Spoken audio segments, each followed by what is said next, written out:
On December 20th, 1968, two teenagers parked on a gravel turnout overlooking Vallejo, California. The night was cold, the kind of cold that seeps through car windows and makes breath visible in the darkness. David Faraday was 17, a senior at Vallejo High School, an honors student with plans to study engineering. Betty Lou Jensen was 16, a sophomore with a bright smile that her friends still remember.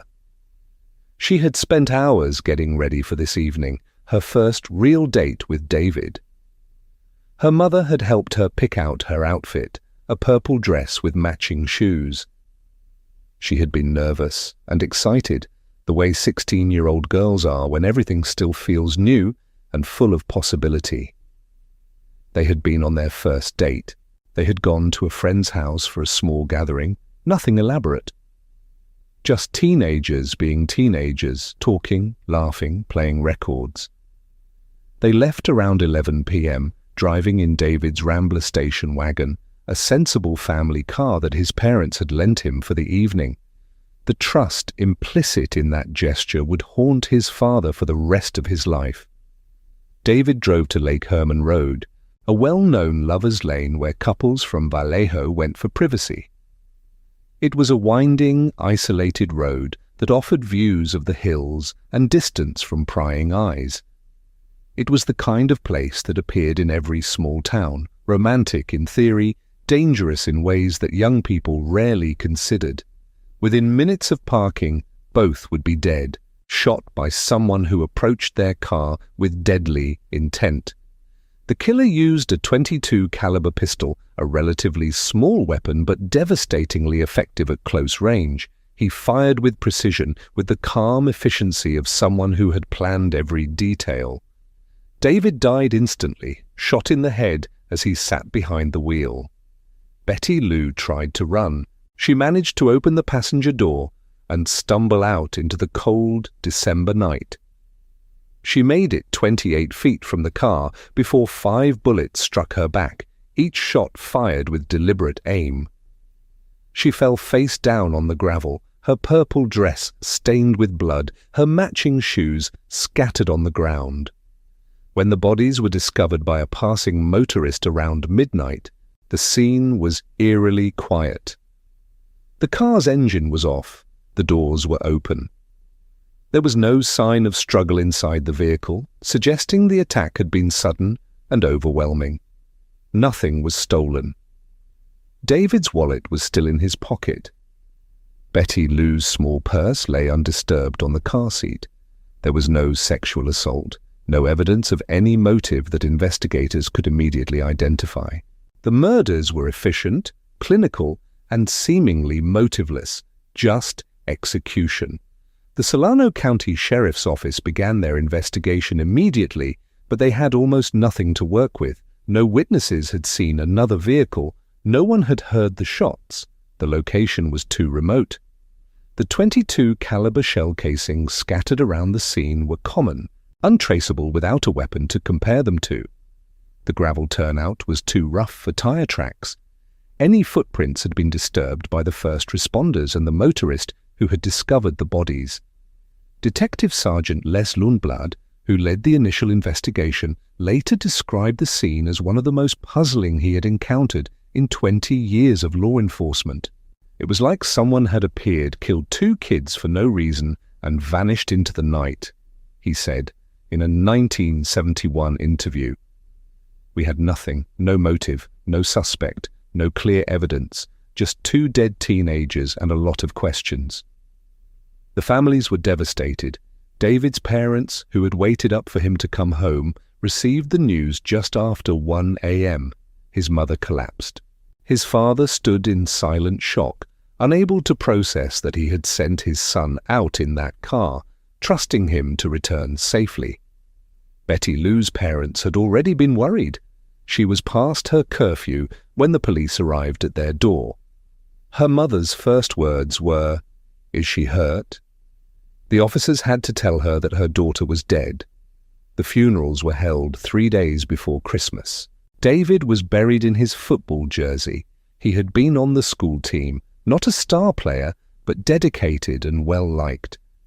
Betty Lou was buried in a white dress her mother had bought for her 16th birthday party just 2 months earlier.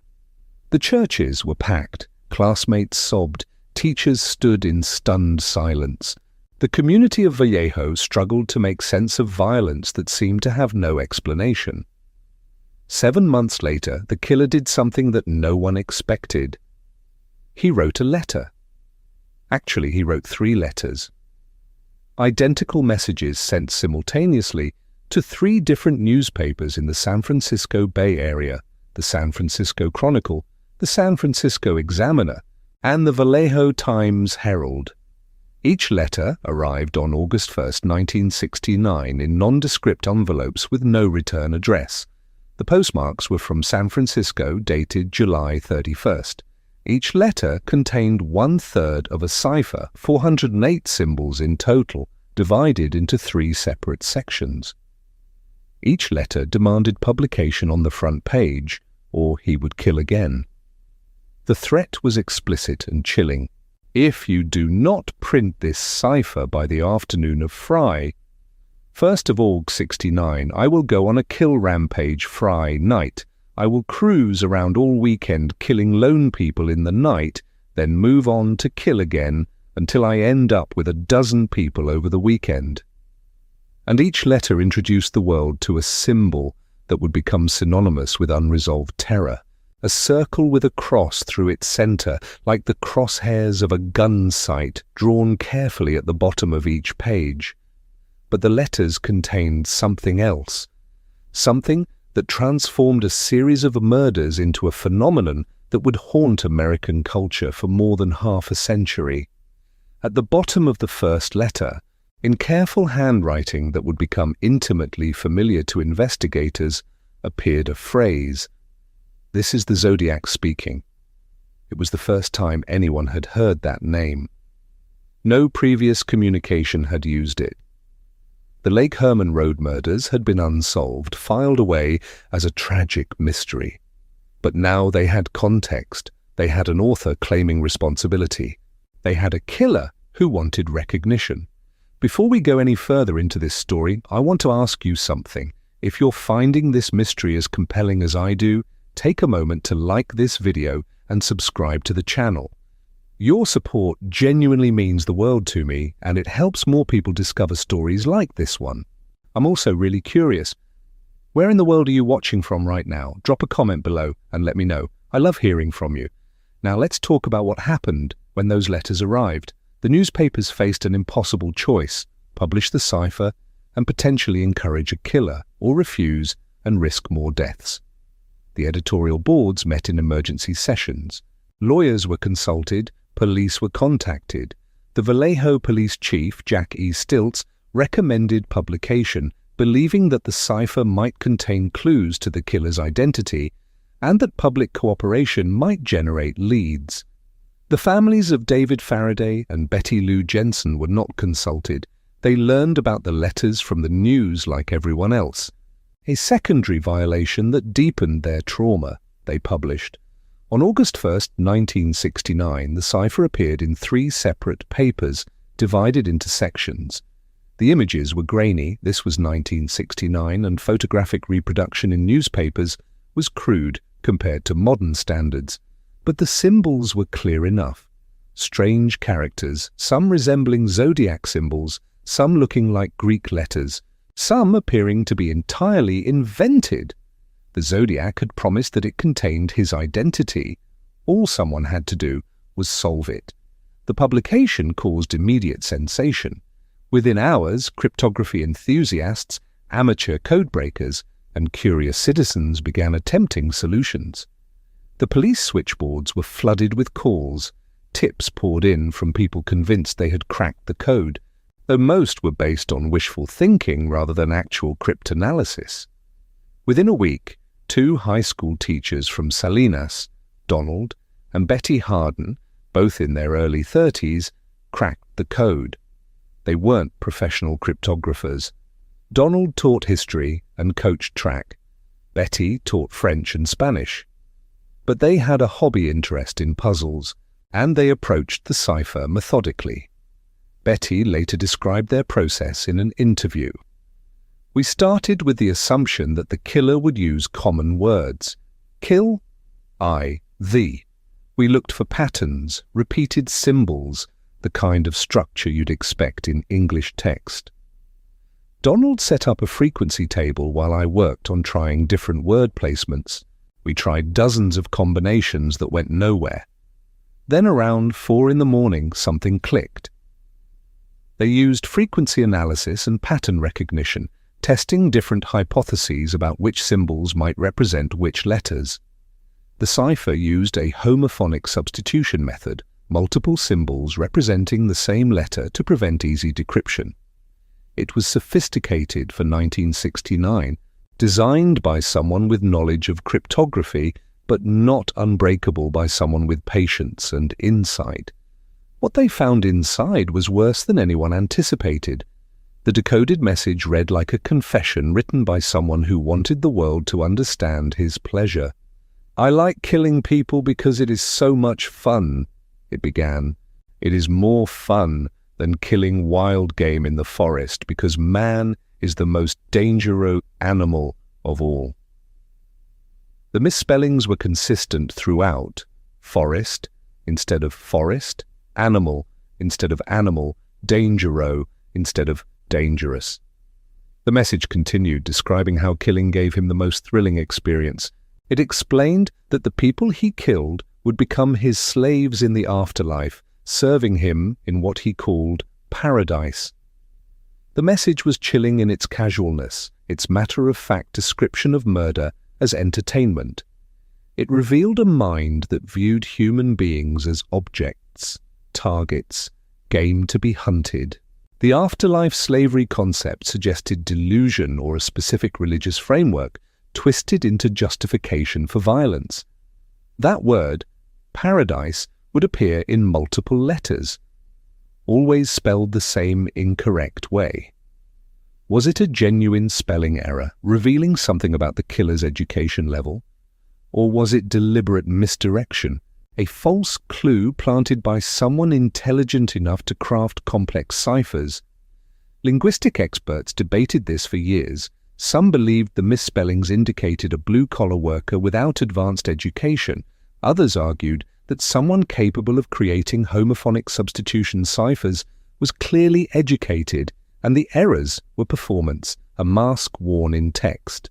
But here is what made the message truly disturbing.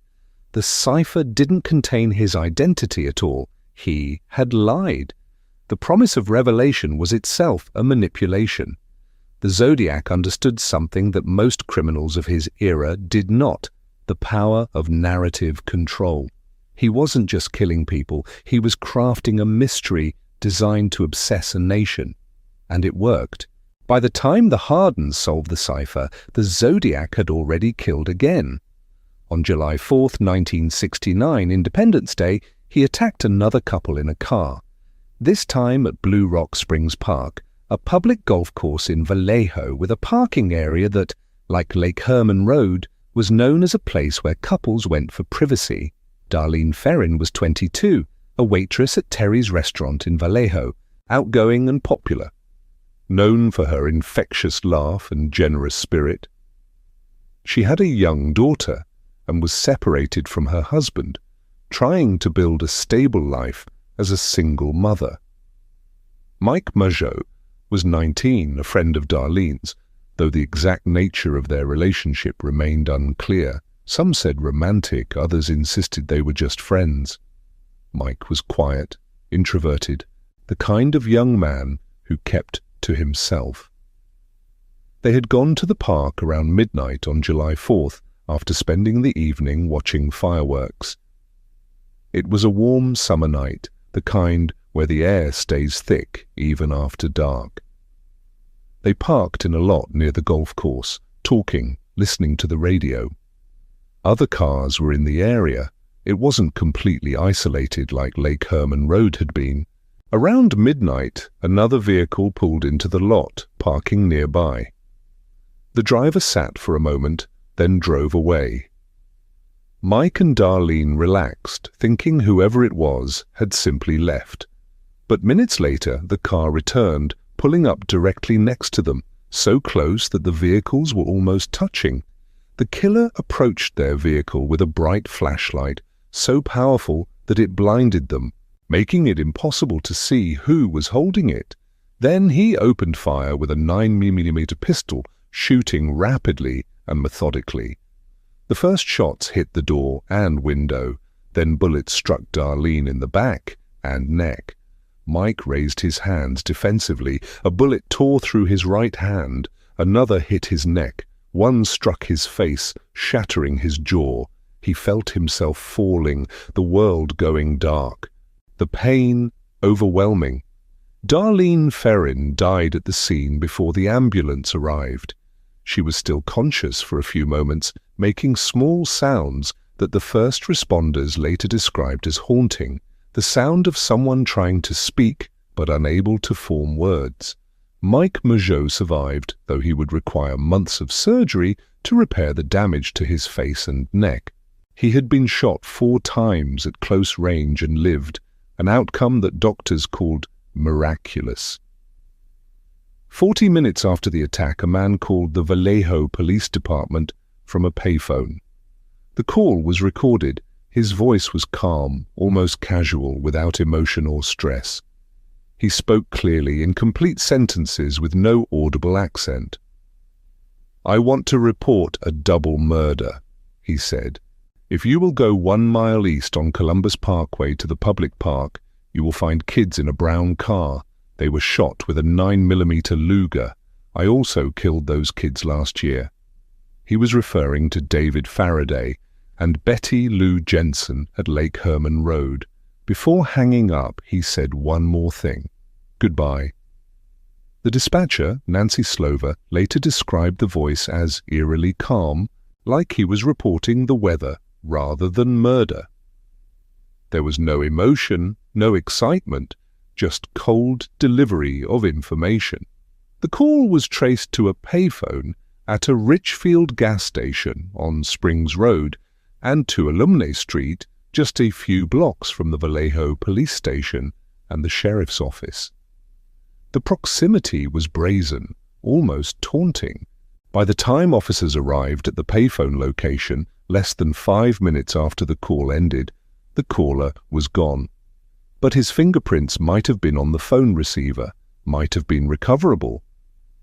Except the phone was in a public location, a busy gas station. It had been handled by dozens of people throughout the day. Any prints were already contaminated, layered over each other, impossible to isolate with the forensic technology available in 1969. This is a pattern you will see throughout the Zodiac case: proximity to capture, evidence that almost connects, witnesses who almost see clearly, a mystery that perpetually sits one step away from solution. Let me describe what investigators knew by the summer of 1969. They had 2 crime scenes with minimal physical evidence, shell casings from different caliber weapons. 22 at Lake Herman Road, 9mm at Blue Rock Springs, suggesting the killer either owned multiple firearms or had access to them. They had a surviving witness, Mike Mageau, who described the attacker as a stocky white male, approximately 5'8", with short brown hair, round face, and heavy build. He estimated the age as late 20s to early 30s. But Mike had been blinded by the flashlight during most of the encounter and shot in the face. His memory was fragmented, traumatized, unreliable in the specific ways that trauma makes memory unreliable. They had letters written in careful handwriting, precise and controlled, the penmanship of someone who took time with written communication. They had a cipher that revealed motivation but not identity. And they had a killer who was clearly following media coverage of his own crimes, adjusting his behavior based on public response. What they did not have was a suspect, not a single name that fit the profile and had any evidentiary connection to the crimes. Think about what it means to investigate someone you cannot identify. You cannot check alibis because you have no one to alibi. You cannot compare handwriting to employment records because you don't know where he works, or if he works at all. You cannot build a timeline of his movements because you don't know who he is or where he lives. The investigation becomes reactive instead of proactive. You wait for him to act. You wait for him to make a mistake. You hope that he will, but you cannot force it. The Zodiac understood this dynamic, and on September 27, 1969, he changed his methodology entirely, introducing an element that would make the case even more bizarre and terrifying.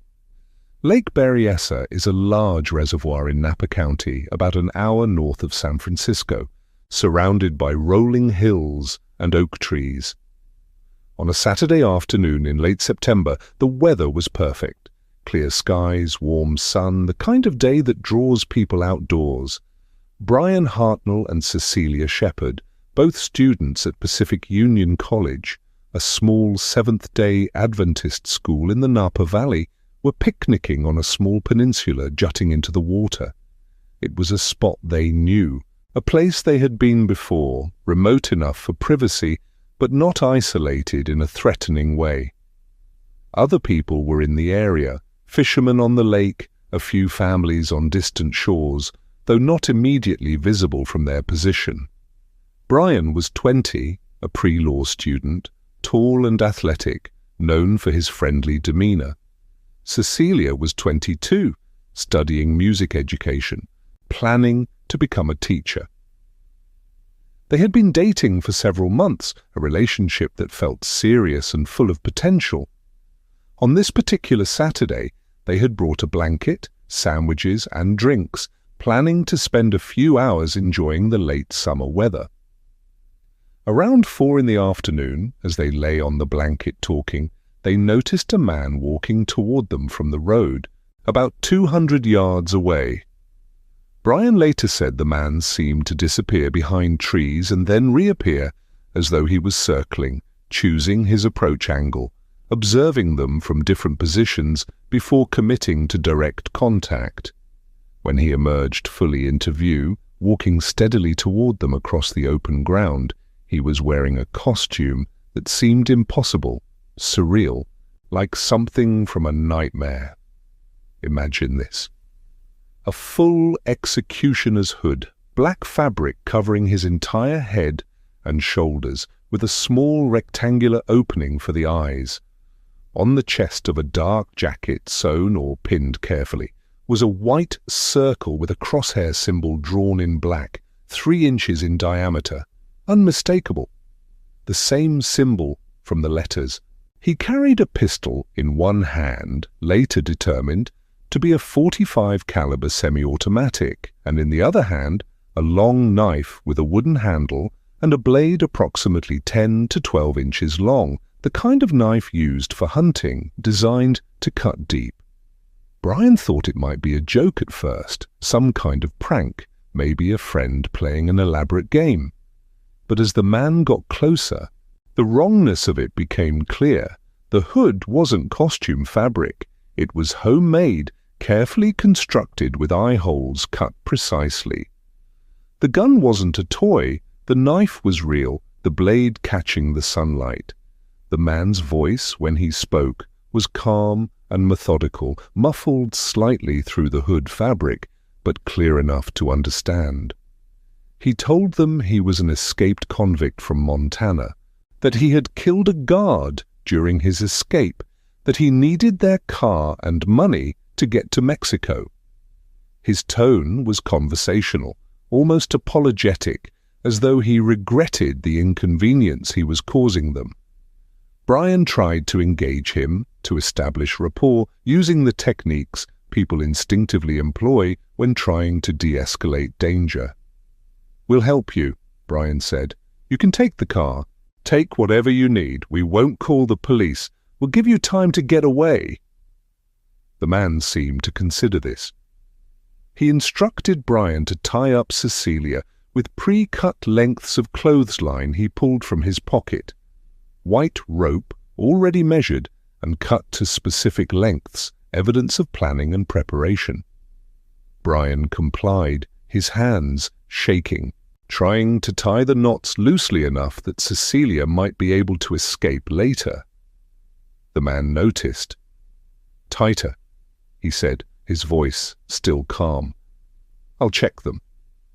Then the man tied up Brian, kneeling beside him, checking the knots carefully, adjusting the rope until it was exactly as he wanted it. Brian kept trying to talk to him, asking questions, trying to build some kind of human connection. "Where in Montana are you from? How long were you in prison? Are you hurt?" The man answered some questions briefly, deflecting others. He mentioned that he had killed people before, that it wasn't his first time, that the gun wasn't loaded, which was a lie, designed to create a false sense of security, to make them believe they might survive this encounter. Then he stopped talking. He stood up, walked a few feet away, and put the gun down on the ground. Brian felt a momentary relief. Maybe he really was just taking the car. Maybe this would end without more violence. Then the man walked back over to Cecilia and began stabbing her. Brian couldn't see clearly. He was lying on his stomach, tied up, his face pressed against the blanket. But he could hear. He heard Cecilia scream, a sound of pure terror and pain. He heard the knife entering her body again and again, a wet, horrible sound that Brian would describe in testimony as the worst thing he had ever heard. 10 times in the back, the blade striking with brutal force. When Cecilia managed to roll over, trying desperately to protect herself, the man stabbed her 5 more times in the front, in the chest and abdomen, methodical and deliberate. Then he walked to Brian and stabbed him 6 times in the back. Brian felt the impact before the pain, a tremendous force driving into his body. He made the conscious decision to play dead, to control his breathing, to go completely still, despite every instinct screaming at him to fight or flee. He felt the warmth of his own blood soaking through his shirt, pooling beneath him. He heard the man's footsteps moving away. After the stabbing stopped, the man walked calmly to Brian's car, a white Carmen Ghia parked nearby. He pulled out a black felt tip marker and wrote on the driver's side door in careful handwriting. 3 dates. Deck 20, 1968, Lake Herman Road. July 4th, 1969, Blue Rock Springs. Sept 2769, 6:30, the current attack, with the time. Below them, he drew the crosshair symbol, large and clear, claiming this attack as his own, connecting it to the previous murders, turning the car door into a message for investigators. Then he walked away, unhurried, back toward the road where he had left his own vehicle. Brian waited, counting seconds, fighting the urge to move. When he was certain the man was gone, he managed to free his hands. The rope had loosened with his blood, making everything slick. He crawled to Cecilia, who was barely conscious, in shock, her breathing shallow. "I'm sorry," Brian kept saying, though he had nothing to apologize for. "Help is coming. You're going to be okay." A fisherman had heard the screams from across the lake. He called the park rangers, who called the police. By the time first responders arrived, Cecilia had lost massive amounts of blood. The paramedics worked frantically, trying to stabilize her, but the internal damage was catastrophic. She was airlifted to Queen of the Valley Hospital in Napa, where surgeons operated for hours, but the wounds were too severe. Cecilia Shepard died 2 days later, on September 29th, from organ failure caused by the stab wounds. She remained conscious at times during those 2 days, speaking briefly to police, describing the attack in fragments. Her last words, reportedly, were asking if Brian was okay, still worried about him, even as she was dying. Brian Hartnell survived and was able to give investigators the most detailed description of the Zodiac they would ever receive. He described the voice, calm, slightly monotone, no discernible accent, possibly disguised or muffled by the hood. He described the costume in detail, the hood construction, the crosshair symbol sewn on the chest, the precise way the eye holes were cut. He described the methodical nature of the attack, the planning evident in the pre-cut rope, the careful checking of knots, the execution-style violence. He described something else too. The killer seemed practiced. The knots were efficient. The attack was planned to the smallest detail. This wasn't someone acting on impulse. This was someone who had thought through every moment, every action, every contingency. But Brian never saw his face. The hood meant that the most direct witness encounter in the entire case yielded no visual identification. The Zodiac had ensured that even in proximity, even in conversation, he remained invisible.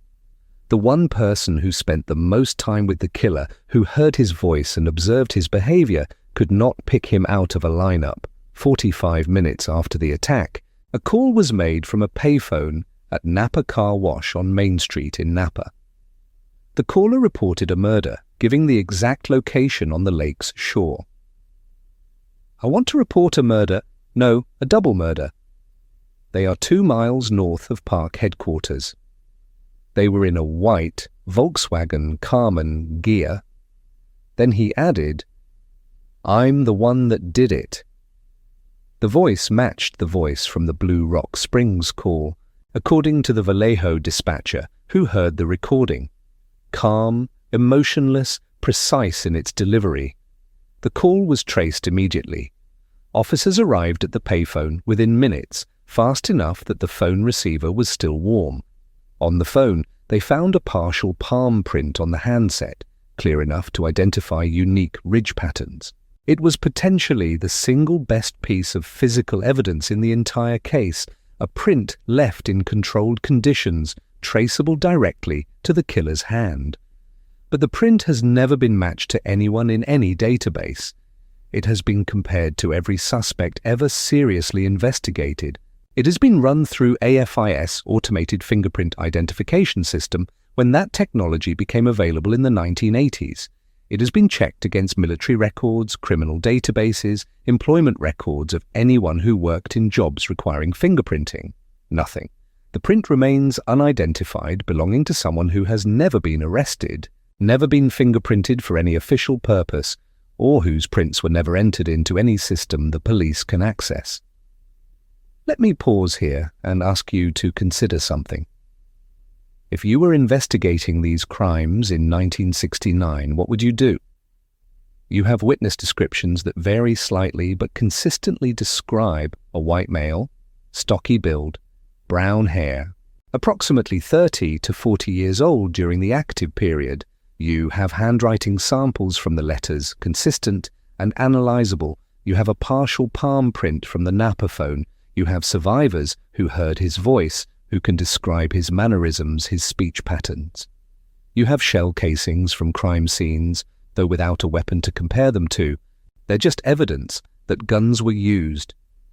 You also have a killer who seems to understand exactly how investigations work, who plans around physical evidence, who wears a hood to prevent visual identification, who uses payphones in public locations where prints get contaminated, who changes methodology between attacks, gun, knife, making pattern connections more difficult and preventing easy linkage of crimes through ballistic matching, who attacks in different jurisdictions, Benicia, Lake Herman Road, Vallejo, Blue Rock Springs, Napa, Lake Berryessa, fragmenting the investigation across multiple agencies with limited communication infrastructure and jurisdictional cooperation.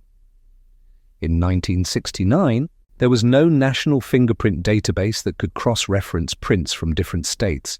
No DNA analysis technology, that wouldn't exist for another 15 years.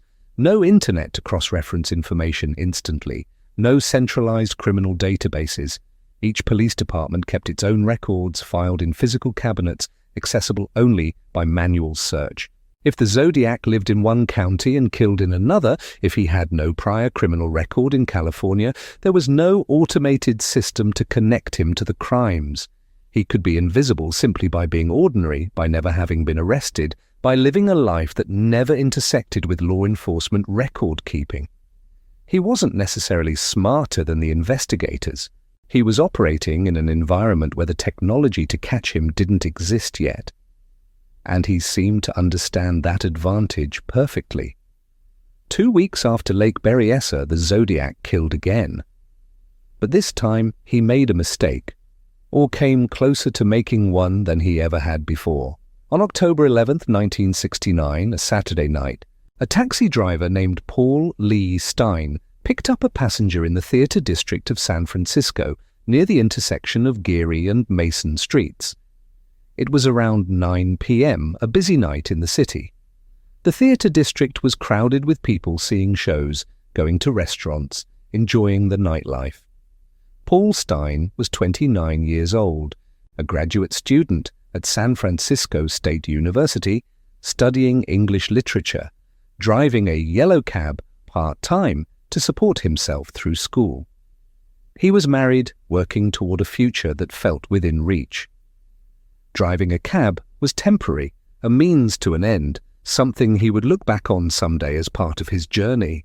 The passenger asked to be taken to Washington and Maple Streets in Presidio Heights, a wealthy residential neighborhood in the northern part of the city. It was a routine fare, unremarkable. Paul Stein had driven hundreds of similar trips. He pulled into traffic, navigating the familiar streets, probably thinking about his thesis or his plans for the weekend. The mundane thoughts that fill ordinary moments. At approximately 9:30 p.m., the taxi arrived at the destination. But instead of stopping at Washington and Maple, it continued one more block to Washington and Cherry, pulling over to the curb in front of a row of elegant Victorian homes. Inside the cab, the passenger produced a 9mm semi-automatic pistol and shot Paul Stein once in the right side of the head, at point-blank range. The shot killed him instantly, the sound muffled inside the vehicle but audible to nearby residents. 3 teenagers, Lindsay and Rebecca Robbins and their brother, were looking out a second-floor window of a house on the corner of Washington and Cherry. They saw a stocky white male in the front passenger seat of the taxi, leaning over the driver. They watched him wipe down the interior of the cab with a cloth, methodically cleaning surfaces, the steering wheel, the door handles, the dashboard. They watched him tear a large piece of fabric from the driver's shirt, pulling at it until it ripped free. This would later be identified as proof of his crime, mailed to newspapers as authentication. Then they watched him exit the vehicle calmly, close the door, and begin walking north on Cherry Street toward the Presidio. The teenagers called the police immediately, describing what they were witnessing. But when the dispatcher broadcast the alert, a crucial error occurred. The initial broadcast described the suspect as a Negro male adult, a black man. This was completely wrong. The teenagers had clearly described a white male. But somewhere in the chain of communication, the description was garbled, reversed, or misheard. Officers in the area began looking for a black suspect. They were searching for the wrong person. 2 patrolmen, Donald Folk and Eric Zelms, were driving on Jackson Street, 1 block south of Washington, when they passed a white male walking north on the sidewalk. He was heavy-set, wearing glasses and a dark jacket, walking with his hands in his pockets, unhurried and calm. He looked directly at them as they drove past. Officer Folk later described him as looking ordinary, like someone out for an evening walk, nothing suspicious about his demeanor or behavior.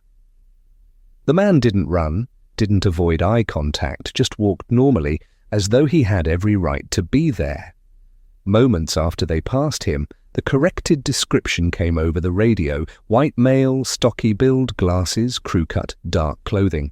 Officer Folk realized instantly what had happened. They had just driven past the suspect. He was less than 10 feet from them. He had looked right at them. They immediately turned around, speeding back to the area, searching desperately. But by the time they circled back, The man had disappeared into the Presidio, a massive forested park with multiple trails, roads, and exit points. He could have had a car parked nearby. He could have walked through the park to another neighborhood. He could have gone in any direction. The Presidio was 500 acres of trees and hills and winding paths, impossible to search quickly with just 2 officers. The patrol officers were within 10 feet of the Zodiac. They saw his face clearly at close range, under streetlights.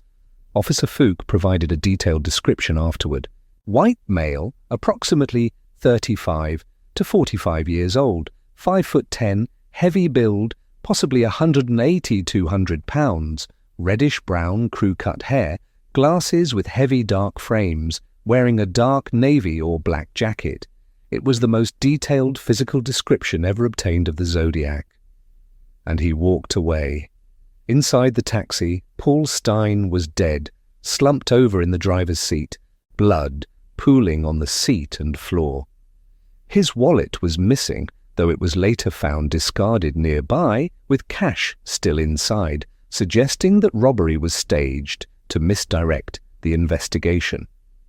The killer had taken something else too, a piece of Stine's shirt, torn from the tail, about 4 inches by 4 inches. This fabric would become proof, a trophy, a calling card. 3 days later, on October 14th, the San Francisco Chronicle received a letter. The envelope was postmarked San Francisco, dated October 13th. Inside was the piece of blood-stained shirt fabric, Paul Stine's blood still visible on the cloth, an undeniable proof that the writer was the killer. The letter mocked the police for not catching him. School children make nice targets. I think I shall wipe out a school bus some morning, just shoot out the front tire and then pick off the kiddies as they come bouncing out. The threat escalated the case from serial murder to potential mass terrorism. The letter also included a crude diagram with instructions that some interpreted as plans for a bomb, though weapons experts later determined it wouldn't function as described. But the threat was enough. School districts across the Bay Area implemented new security protocols. Buses were escorted by police. Parents kept children home. The fear expanded exponentially, affecting not just couples in isolated areas, but entire communities, every parent whose child rode a bus to school. The letter described details of the Stine murder that only the killer could know: the location, the time, what Paul had been wearing, the fact that the police had driven past him. The SF police could have caught me last night if they had searched the park properly, instead of holding road races with their motorcycles, seeing who could make the most noise. And it demonstrated that the Zodiac was paying close attention to media coverage, reading newspapers, possibly listening to police scanners, adjusting his tactics to maximize psychological impact. He knew he had been seen. He knew how close he had come to capture. And he was taunting them with it. Let's talk about the letters for a moment. Because the letters are where the Zodiac truly distinguished himself from other criminals of his era, where he demonstrated an understanding of media and psychology that was years ahead of most serial offenders. Between July 1969 and January 1974, the Zodiac sent at least 20 letters to newspapers, investigators, and public figures. Some contained ciphers, some contained threats. Some contained pieces of evidence, like the Stine shirt fragment, to prove authenticity. Some were long, rambling narratives. Others were short, cryptic messages. The letters varied in tone from playful to menacing, from coherent to seemingly disjointed, but they all shared certain characteristics that reveal something about the person writing them. First, they were written to be published. The Zodiac understood that newspapers were businesses that needed content, that sensational letters from a serial killer were newsworthy, that publication was almost guaranteed. He was exploiting the media as a distribution channel for his own narrative, using newspapers to broadcast his message to a mass audience without needing direct access to that audience. Second, they were designed to generate fear disproportionate to actual threat. The school bus bomb threat, for instance, was never attempted. No evidence suggests he ever intended to carry it out. But the fear it created was real and widespread. Parents panicked. Schools implemented expensive security measures. Law enforcement diverted massive resources to bus surveillance and protection.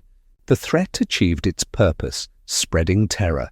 Without ever being executed, it was efficient, risk-free terror generation. Third, they established a relationship. The Zodiac addressed his letters to specific reporters by name. Paul Avery at the Chronicle, for instance, received several personal messages. He used informal language, made jokes, referenced current events and movies. He created the illusion of conversation, as though he and the public were engaged in a shared game. "This is the Zodiac speaking" became a recurring phrase, almost a greeting, weirdly intimate in its familiarity, like he was checking in with old friends. And fourth, they controlled the investigation. Every time the Zodiac sent a letter, law enforcement had to respond. They had to analyze handwriting, check postmarks, investigate claims, address threats, hold press conferences. The letters kept the Zodiac at the center of public attention, even when he wasn't actively killing. They forced police to be reactive, always responding to his moves rather than dictating the terms of the investigation. In November 1969, just weeks after the Stein murder, the Zodiac sent his most complex cipher yet. 340 characters arranged in a grid, more sophisticated in construction than the 408 cipher that had been solved in less than a week. This cipher, known as the 340 cipher, named for the character count, included diagonal patterns, possible transposition elements, and structural complexity that suggested either advanced knowledge of cryptography or extensive trial-and-error design. The letter accompanying the cipher taunted investigators.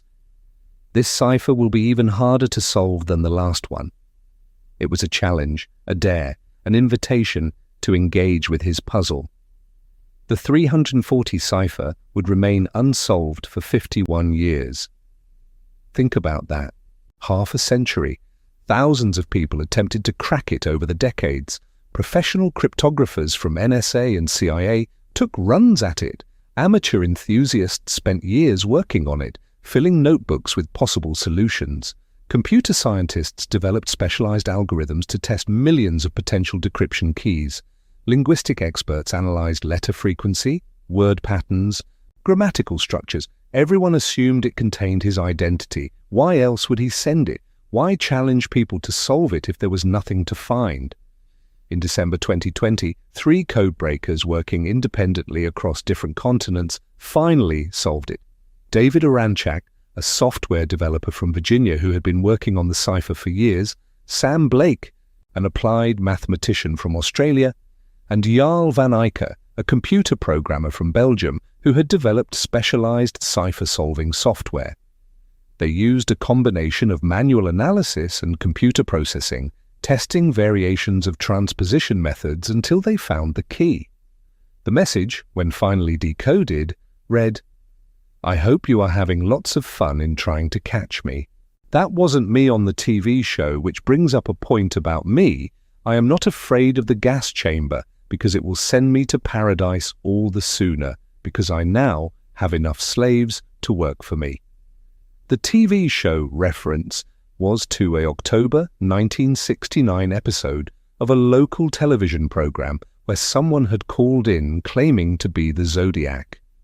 The call was later determined to be a hoax, and the Zodiac was using the 340 cipher to clarify that he had not made that call, protecting his brand, maintaining control of his narrative. No name, no location, no identifying information, just taunting, just engagement with the puzzle itself. The cipher that consumed 5 decades of effort, that thousands of people spent countless hours attempting to solve, that seemed to promise revelation, revealed nothing except that the Zodiac had been playing a game all along. The mystery was the point. The unsolved question was the achievement. He wanted people to work on it, to obsess over it, to make it central to their thinking about the case. And they did. After the Stein murder in October 1969, the Zodiac never definitively killed again. At least, No murders were ever conclusively attributed to him after that date with the level of certainty that connects the confirmed 5 victims. But the letters continued, and with them, claims and implications that expanded the victim count in ways that remain disputed. In April 1970, he sent a greeting card to the Chronicle, a commercially printed card with a whimsical forest scene on the front. Inside, he had pasted a message constructed from cut-out magazine letters. "I hope you have a happy Easter time." At the bottom was a cipher containing 13 symbols, preceded by the message, "My name is," and followed by the cipher. The implication was clear: solve this and you'll learn my identity. The 13-character cipher has never been conclusively solved. Over the years, dozens of amateur cryptographers have proposed solutions, suggesting names like Arthur Lee Allen, a prime suspect, Robert Emmett the hippie, another proposed suspect, or other combinations. But none of these solutions have been verified by professional cryptanalysts as definitively correct. The cipher is too short. 13 characters don't provide enough data for statistical analysis. It could decode to almost anything if you're willing to make enough assumptions about the method.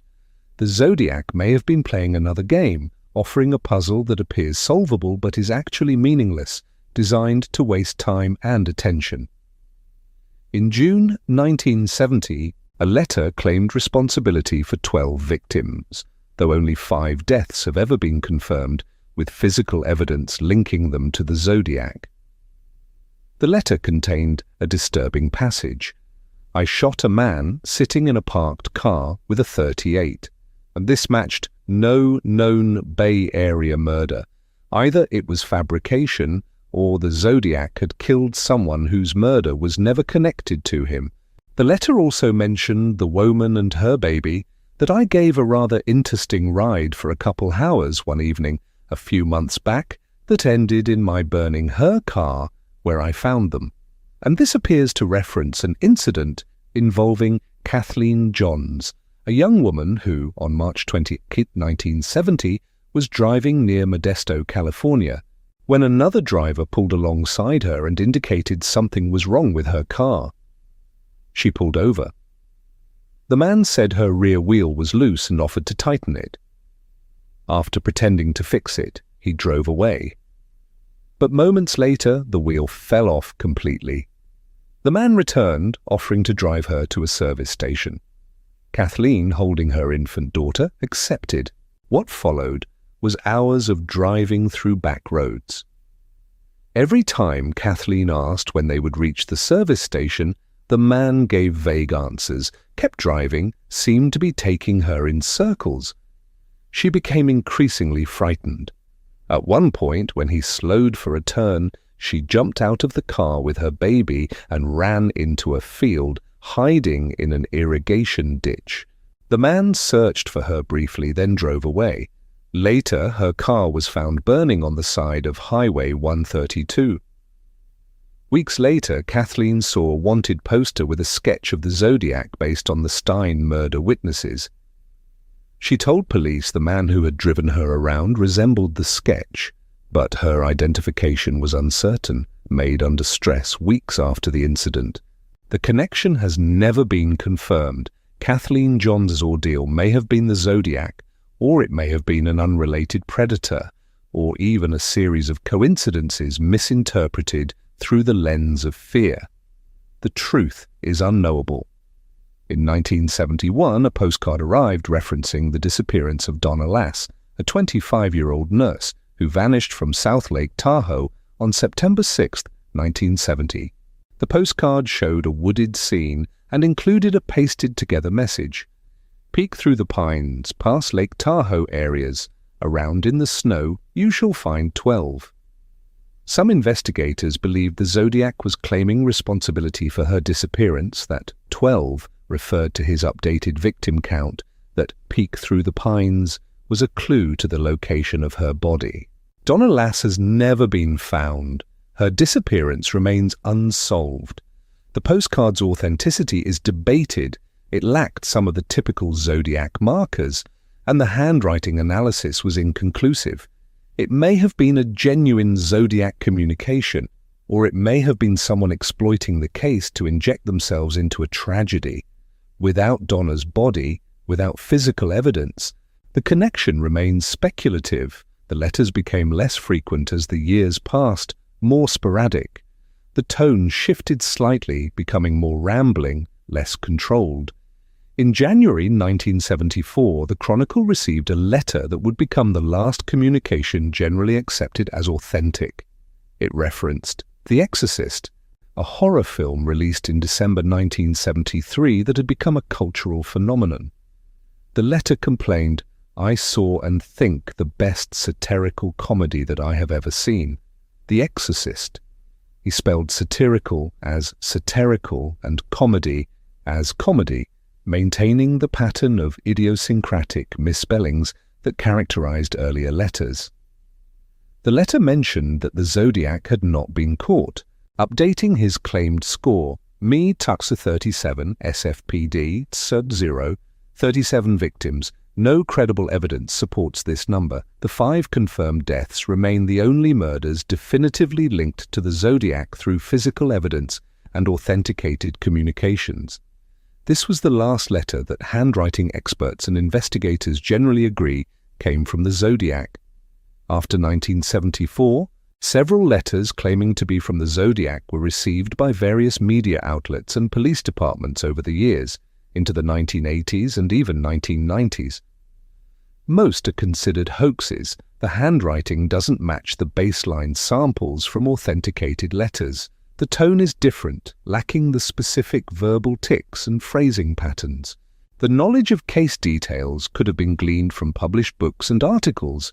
Without DNA testing of saliva from stamps and envelopes, it was impossible to definitively verify or reject authorship at the time.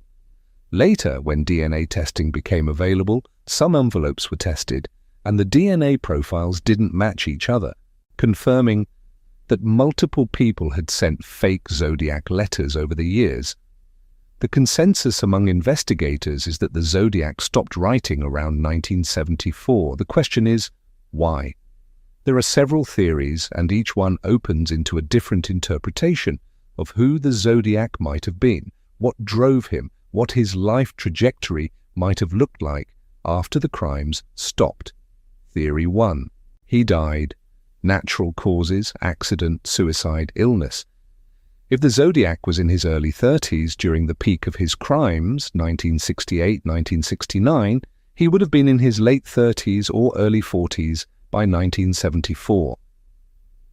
It's entirely plausible that he died before the era of DNA testing could identify him, before his fingerprints might have been entered into a database for unrelated reasons, before any of the investigative technologies that might have caught him came into existence.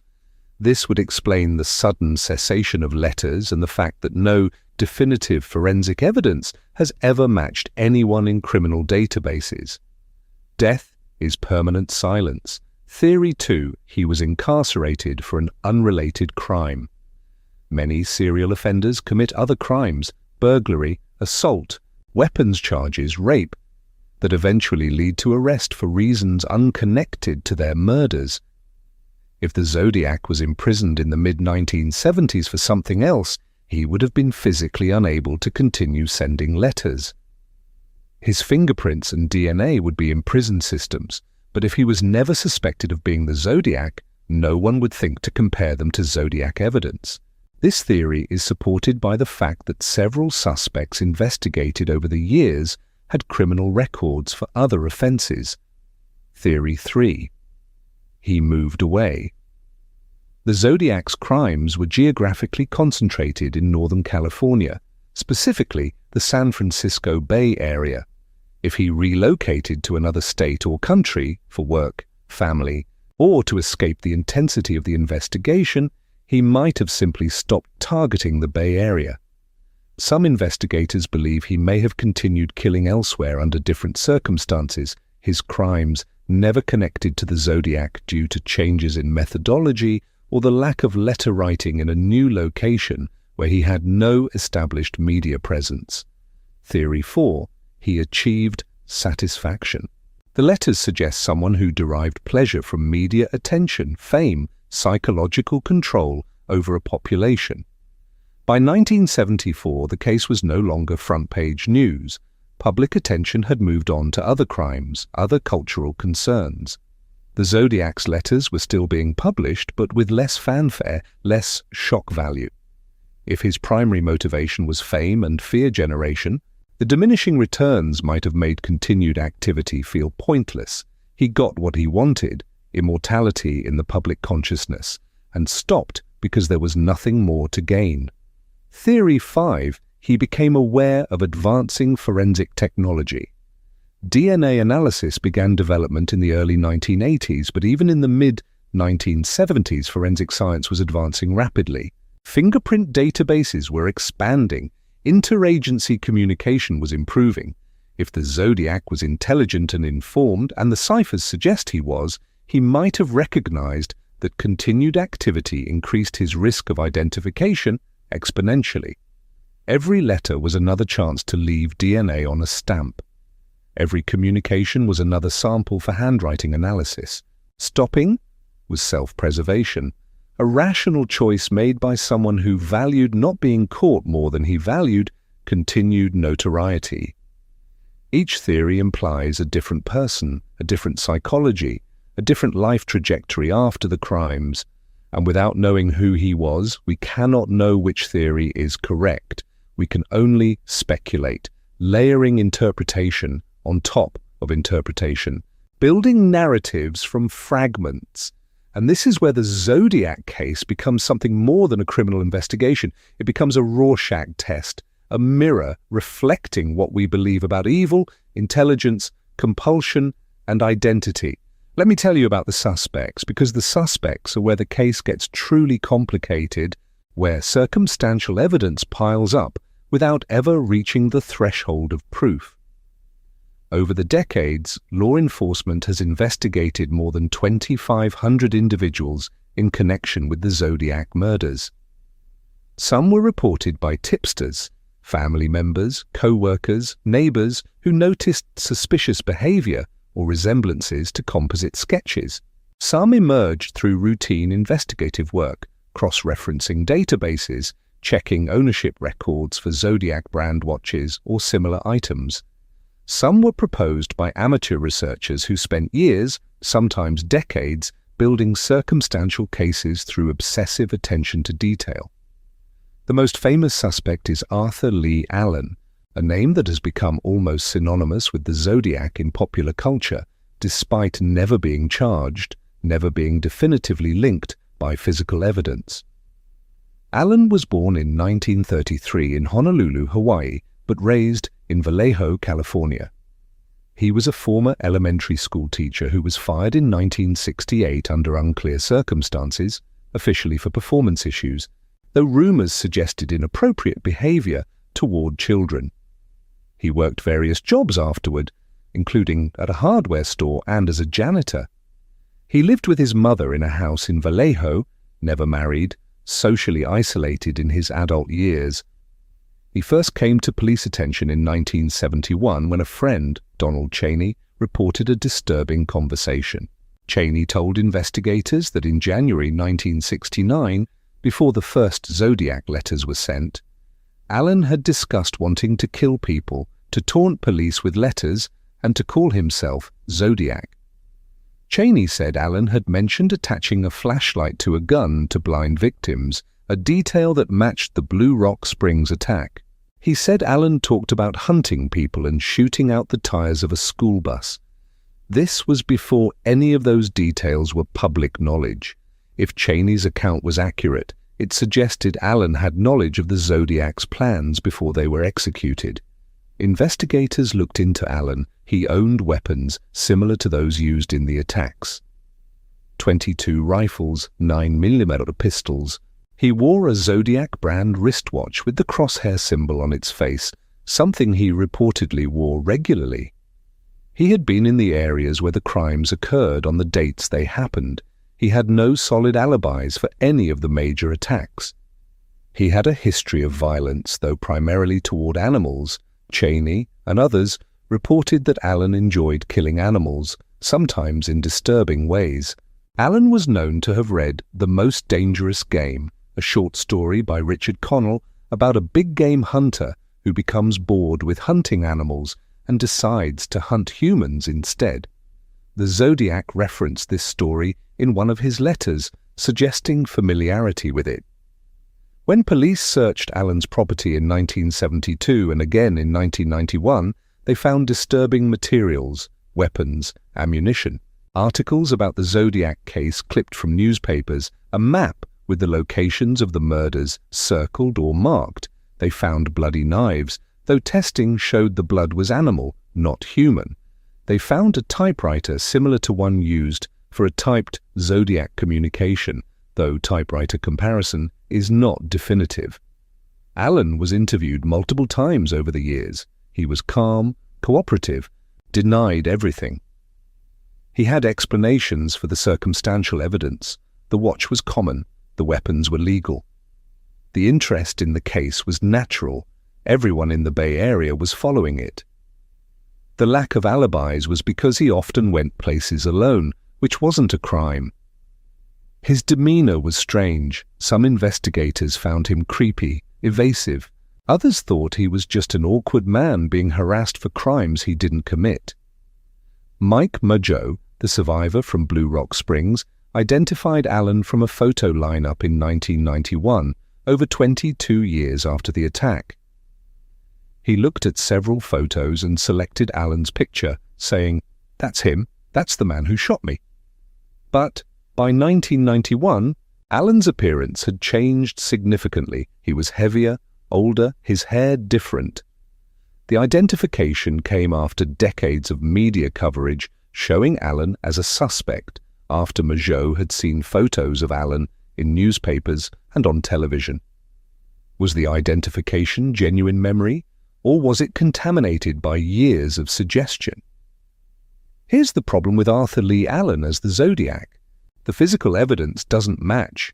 Handwriting analysis conducted by multiple independent experts, FBI analysts, private examiners, forensic document specialists, concluded that Allen did not write the Zodiac letters. The handwriting was different in multiple respects: letter formation, slant, baseline consistency, pen pressure. The differences were not subtle, they were fundamental. DNA extracted from saliva on envelope stamps from Zodiac letters was tested against Allen's DNA after his death. It did not match. The DNA was partial, degraded, but there were enough markers to exclude Allen definitively. Fingerprints recovered from the letters and from the Napa payphone did not match Allen's prints. He was fingerprinted multiple times during the investigations, and comparisons were made. No match. Arthur Lee Allen died in 1992 from a heart attack. He was 61. He was never charged with any Zodiac-related crime. In 2002, 10 years after his death, the San Francisco Police Department held a press conference announcing that new DNA testing had cleared Allen, that he was no longer considered a suspect. To this day, some investigators, particularly those who worked the case in the 1970s and knew Allen personally, remain convinced he was the Zodiac, that somehow the physical evidence is wrong or contaminated, that Allen was clever enough to disguise his handwriting or have someone else write the letters. Others believe the evidence clearly excludes him, that the circumstantial connections are coincidence amplified by confirmation bias. This is the nature of the case: compelling circumstances, no definitive proof, a gap between suspicion and evidence that cannot be bridged. Other suspects followed similar patterns, each with intriguing connections, each ultimately lacking the evidence necessary for prosecution. Lawrence Kane was a worker at a naval base in the Bay Area who came to police attention because his name appeared in Darlene Ferrin's address book. He lived in the area during the murders. He had a history of violent behavior. He had been arrested for assaulting a woman in the early 1960s. He suffered a severe brain injury in a car accident in 1962, and some theorize this might have triggered violent tendencies or personality changes. He resembled composite sketches. He was in the correct locations at approximately the correct times, but handwriting analysis didn't match. Physical evidence didn't connect him. He died in 2010, never charged. Richard Gaikowski was a newspaper typesetter and political activist living in San Francisco during the late 1960s. He worked for Good Times, an underground newspaper. Some amateur researchers became convinced he was the Zodiac after analyzing his background. His voice allegedly matched a recording of the Zodiac phone call, according to audio analysis performed by amateur investigators. Though professional voice analysis is not considered definitive for identification, he had connections to the areas where the crimes occurred. He allegedly had violent tendencies according to people who knew him. But again, no physical evidence connects him to the case. He died in 2004. In 2021, a group called the Case Breakers, a team of former law enforcement officers and investigators, announced they had identified the Zodiac as Gary Francis Post, a house painter and military veteran who died in 2018. They claimed to have forensic evidence, including scars on Post's forehead, that matched descriptions from witnesses, photographic analysis suggesting his face matched composite sketches, and connections to areas where the crimes occurred. They claimed Post was part of a group and that others might have been involved. The FBI and local law enforcement immediately disputed the claim. The FBI issued a statement. The Zodiac Killer case remains an ongoing investigation for the FBI San Francisco division and our local law enforcement partners. The case remains open. The San Francisco Police Department stated that the Zodiac case remained unsolved and that they had not cleared or validated any suspect identified by private groups. No evidence presented by the case breakers has been verified by official sources. The DNA comparisons they claimed were not confirmed by police. The photographic analysis was not validated by forensic experts. The announcement generated headlines, but no formal charges. No official resolution. Ross Sullivan worked as a library assistant at Riverside City College in 1966, near where Cherry Jo Bates was murdered, a case sometimes attributed to the Zodiac. Though the connection is disputed, Sullivan matched physical descriptions of the Zodiac. He exhibited behaviors that some found suspicious. He allegedly left town shortly after the Bates murder, and people who knew him described him as strange and potentially violent. But Sullivan died in 1977, and again, no physical evidence connects him to the confirmed Zodiac crimes. There are dozens more suspects, each proposed by someone convinced they've found the answer, each with some element that seems to fit: geography, appearance, background, psychology, each lacking the evidence to move from theory to fact. What does this tell us? It tells us that in the absence of identity, we create it. We look at the evidence, sparse, fragmented, ambiguous, and construct a person who fits. We find someone who was in the area, who owned similar weapons, who had psychological issues, who resembled witness descriptions, and then we build a narrative around that person until they become the Zodiac in our minds. We see what we're looking for. We connect dots that may not actually form a picture, but reality is less accommodating than imagination. Handwriting doesn't match, DNA doesn't match, fingerprints don't match. The evidence repeatedly refuses to confirm our constructions, our narratives, our certainties. The case remains stubbornly unresolved, resistant to the stories we try to impose on it. This is the gap at the center of the Zodiac case.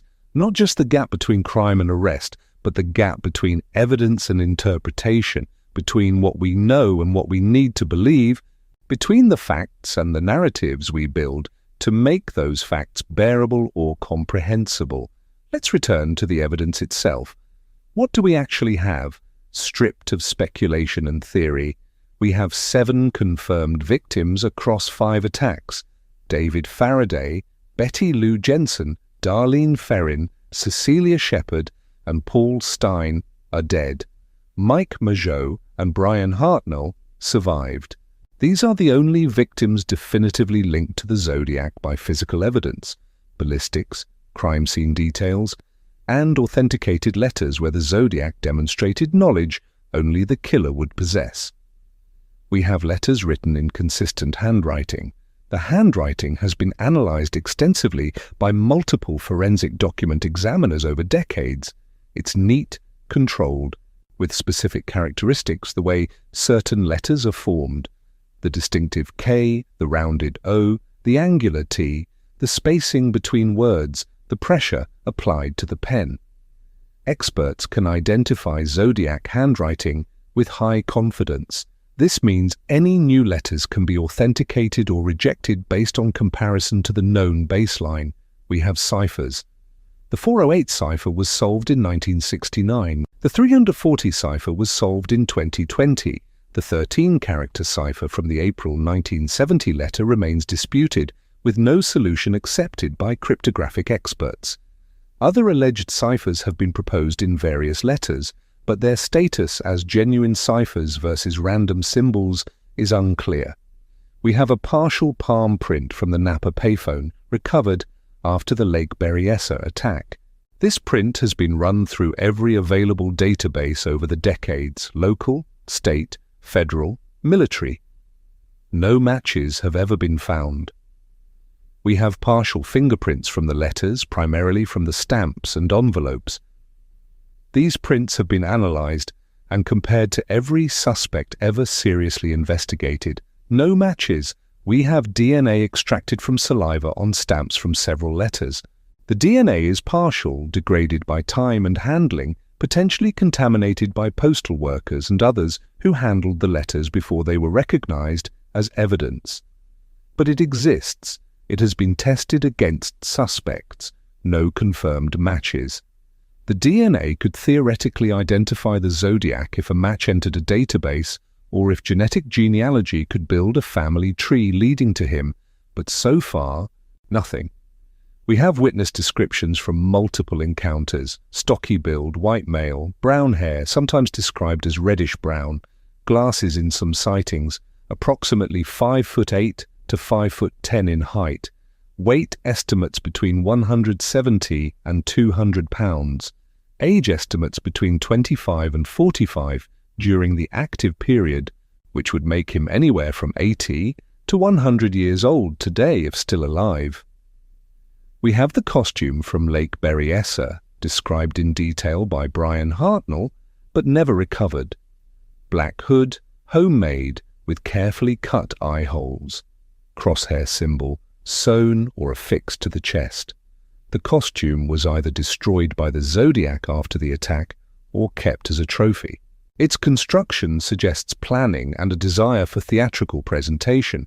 We have the methodology: attacks on couples in isolated areas, use of multiple weapon types, .22 caliber pistol, 9mm pistol, knife. The shift from romantic couples to a solo taxi driver, suggesting evolution in target selection, possibly increasing boldness or changing motivation. The change suggests adaptation, learning, possibly escalation before cessation. We have the timeline: active murders between December 1968 and October 1969, 11 months of confirmed lethal violence, letters continuing to 1974, 5 years of communication, then silence that has lasted 50 years.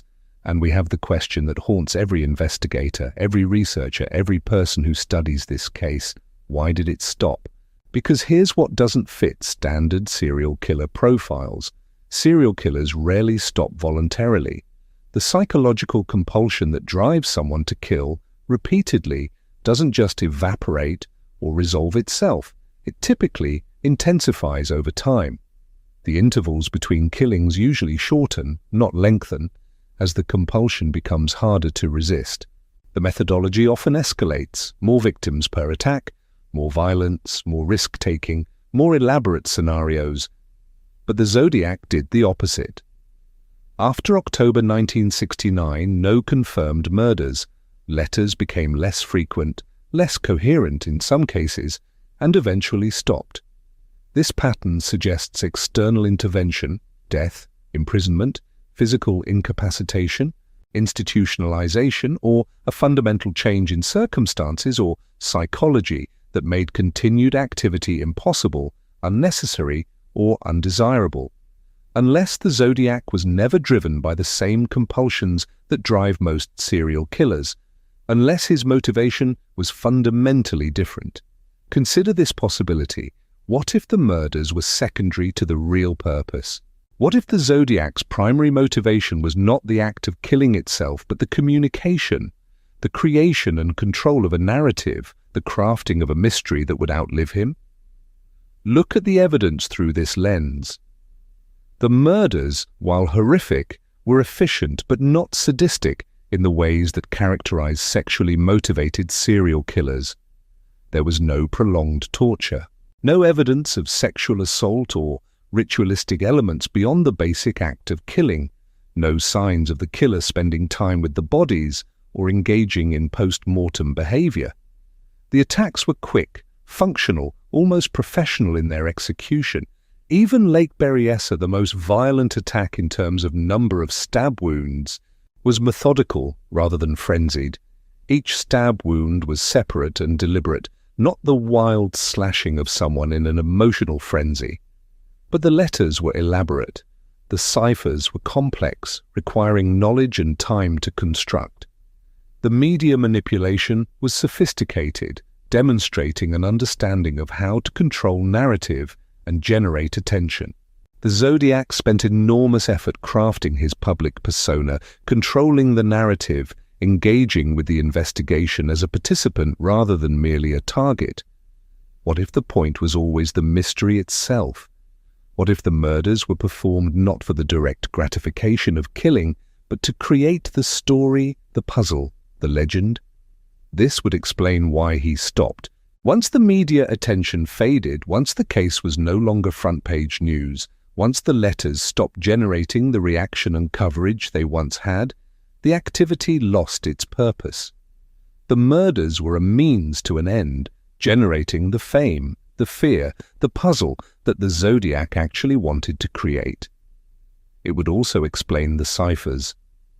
Why create complex codes if you genuinely don't want to be caught? Because the codes were never meant to be unsolvable forever. The 408 was cracked in a week, exactly as the Zodiac might have expected. Difficult enough to generate publicity, easy enough that someone would solve it and reveal the taunting message inside. The 340 took 51 years, but it was solvable. Its solution confirming that it was a genuine cipher, not random symbols. The ciphers were designed to be challenging but eventually breakable, extending the engagement, keeping people invested in the mystery across decades. The Zodiac wasn't trying to evade capture through the ciphers, he was trying to become immortal through them, to create something that would outlive him, that would keep his name alive long after he was gone. And he succeeded. Think about what we're doing right now. We're talking about crimes that occurred over 55 years ago. We're analyzing letters, debating theories, constructing narratives about someone whose name we don't even know. The Zodiac has outlived his victims, outlived most of the original investigators, outlived the technology of his era, and entered permanent cultural memory. He's been the subject of books, films, documentaries, podcasts, websites, online communities. His symbol is instantly recognizable. His phrase, "This is the Zodiac speaking," is part of the cultural lexicon. He's become exactly what he wanted to be, an unsolved mystery, a question without an answer. A ghost that haunts true crime culture, not despite remaining unknown, but because he remains unknown. The unresolved nature of the case is its power. Resolution would diminish it. Discovery would end it. The mystery is what keeps it alive. Now let me tell you about the people who refuse to let the mystery consume them. The investigators and journalists who dedicated years of their lives to pursuing an answer that continued to elude them. David Toschi was the San Francisco police inspector assigned to the Paul Stein murder investigation. He became the lead investigator on the Zodiac case for SFPD, working it intensely from 1969 through the 1970s. Toski was known for his distinctive style. He wore a shoulder holster upside down, a method that allowed for a faster draw, and his fashion sense and mannerisms later inspired the character of Harry Callahan in Dirty Harry, the 1971 Clint Eastwood film that was loosely based on the Zodiac case. Toshi followed thousands of leads over the years, interviewed hundreds of potential witnesses and suspects, analyzed evidence until he could recite details from memory. He became emotionally invested in the case in ways that both drove his dedication and eventually contributed to his removal from it. In 1978, anonymous letters praising Toshi's work on the Zodiac case were sent to a newspaper. Suspicions arose that Toshi had written the letters himself, seeking validation or attempting to keep the case in the public eye. An internal investigation was launched. Toshi denied writing the letters, but the damage to his credibility was done. He was removed from the Zodiac case, though he continued working other cases for SFPD. Years later, the allegations were largely discredited. No definitive proof ever emerged that Toshi had written the letters. He was formally exonerated by the department.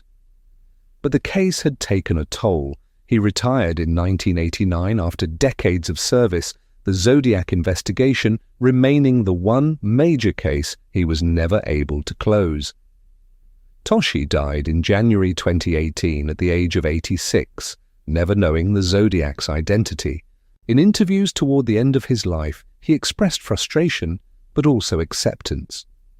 "Some cases don't get solved," he said in a 2007 documentary. "You do your best, you follow every lead, and sometimes it's not enough." Imagine spending decades on a single case, thousands of hours, thousands of leads, most going nowhere, witnesses who contradict each other, evidence that almost adds up, but never quite reaches the threshold of proof. And never getting resolution, never learning the answer, never being able to close that chapter of your life to say with certainty that you caught the person responsible.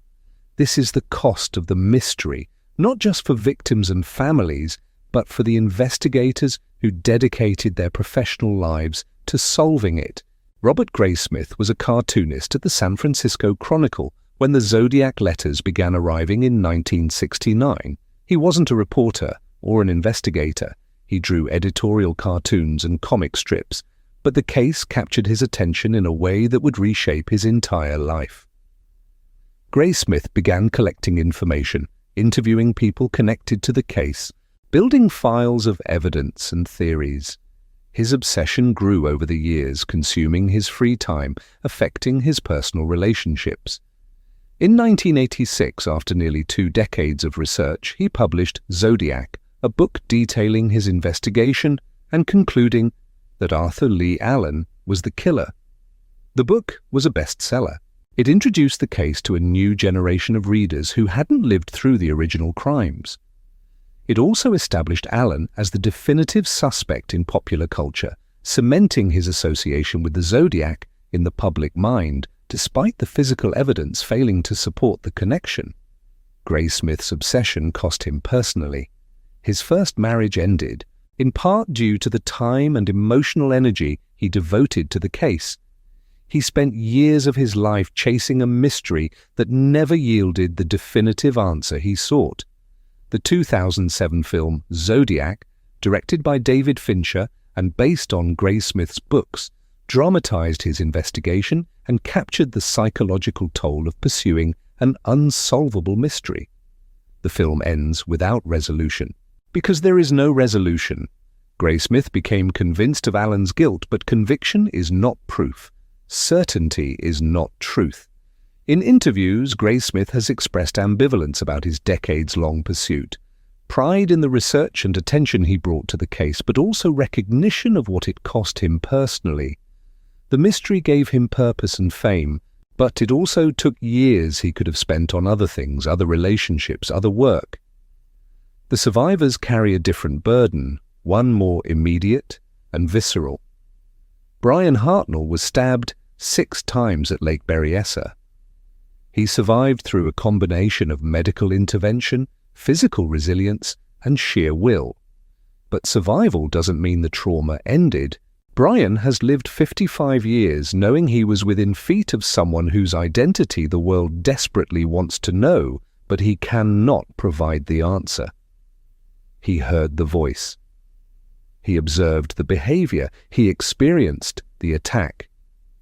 And yet the hood ensured that he never saw the face, the one piece of information that might have identified the Zodiac definitively.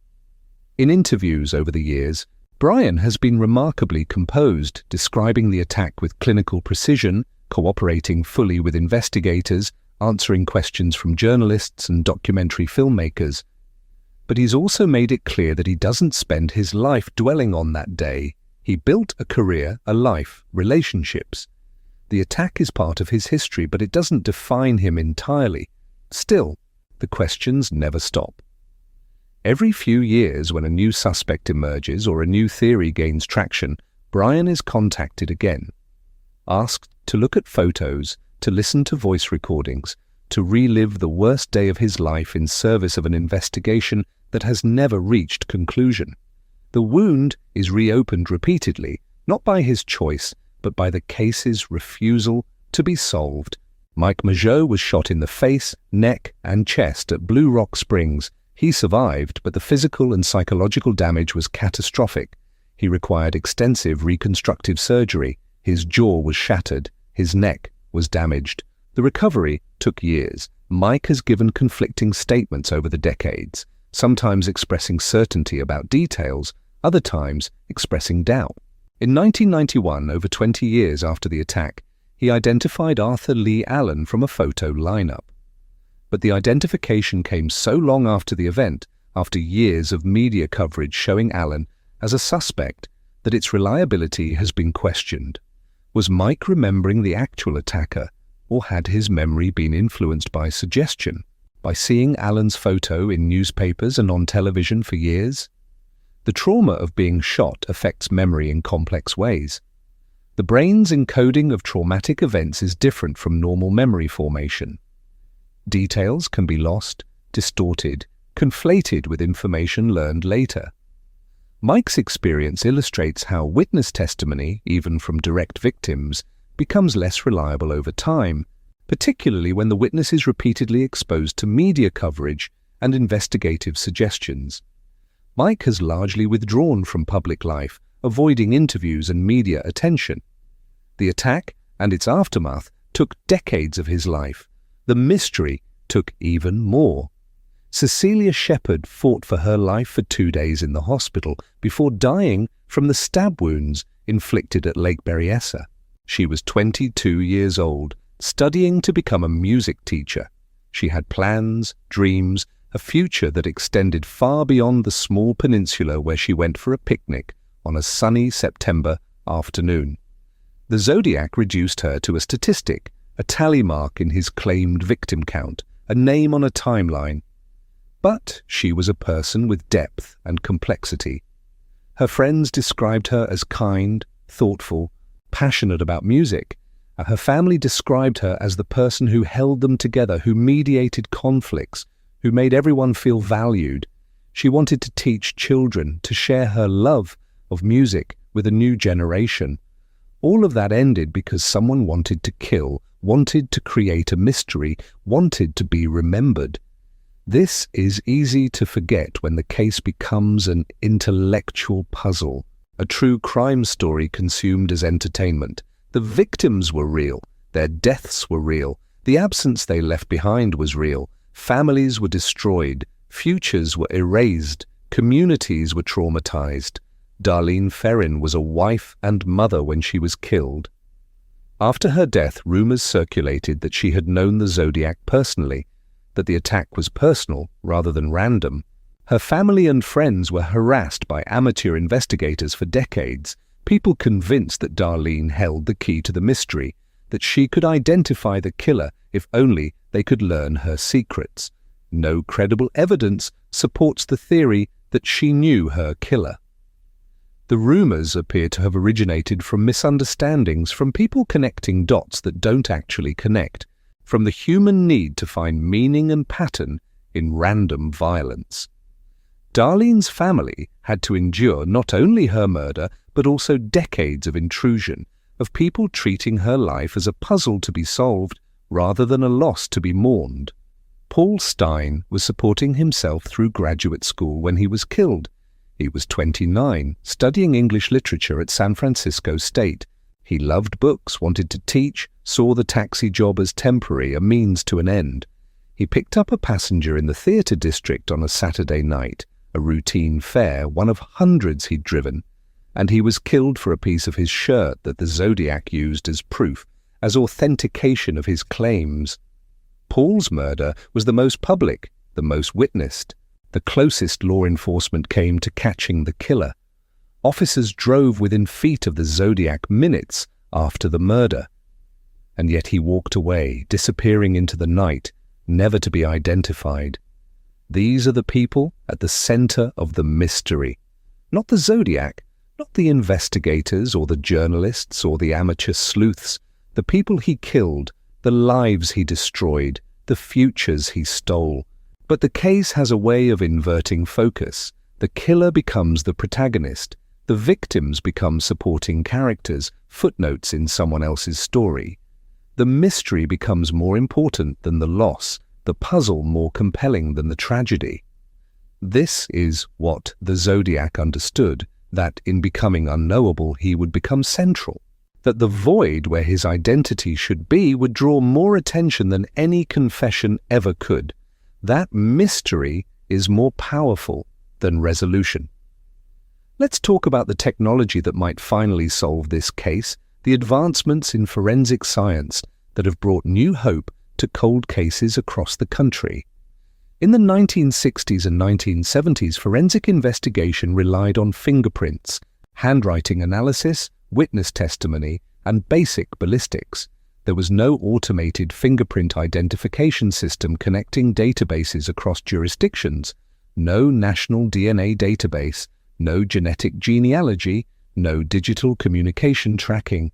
The tools available to investigators were limited, manual, fragmented across agencies that didn't always communicate effectively. Today, those tools have evolved exponentially, creating possibilities that didn't exist when the Zodiac was active. DNA phenotyping can predict physical characteristics, eye color, hair color, skin tone, facial structure, ancestry, from genetic material. It can't identify a specific person without a reference sample, but it can narrow the pool of potential suspects dramatically, creating a profile of what someone likely looked like based solely on their DNA.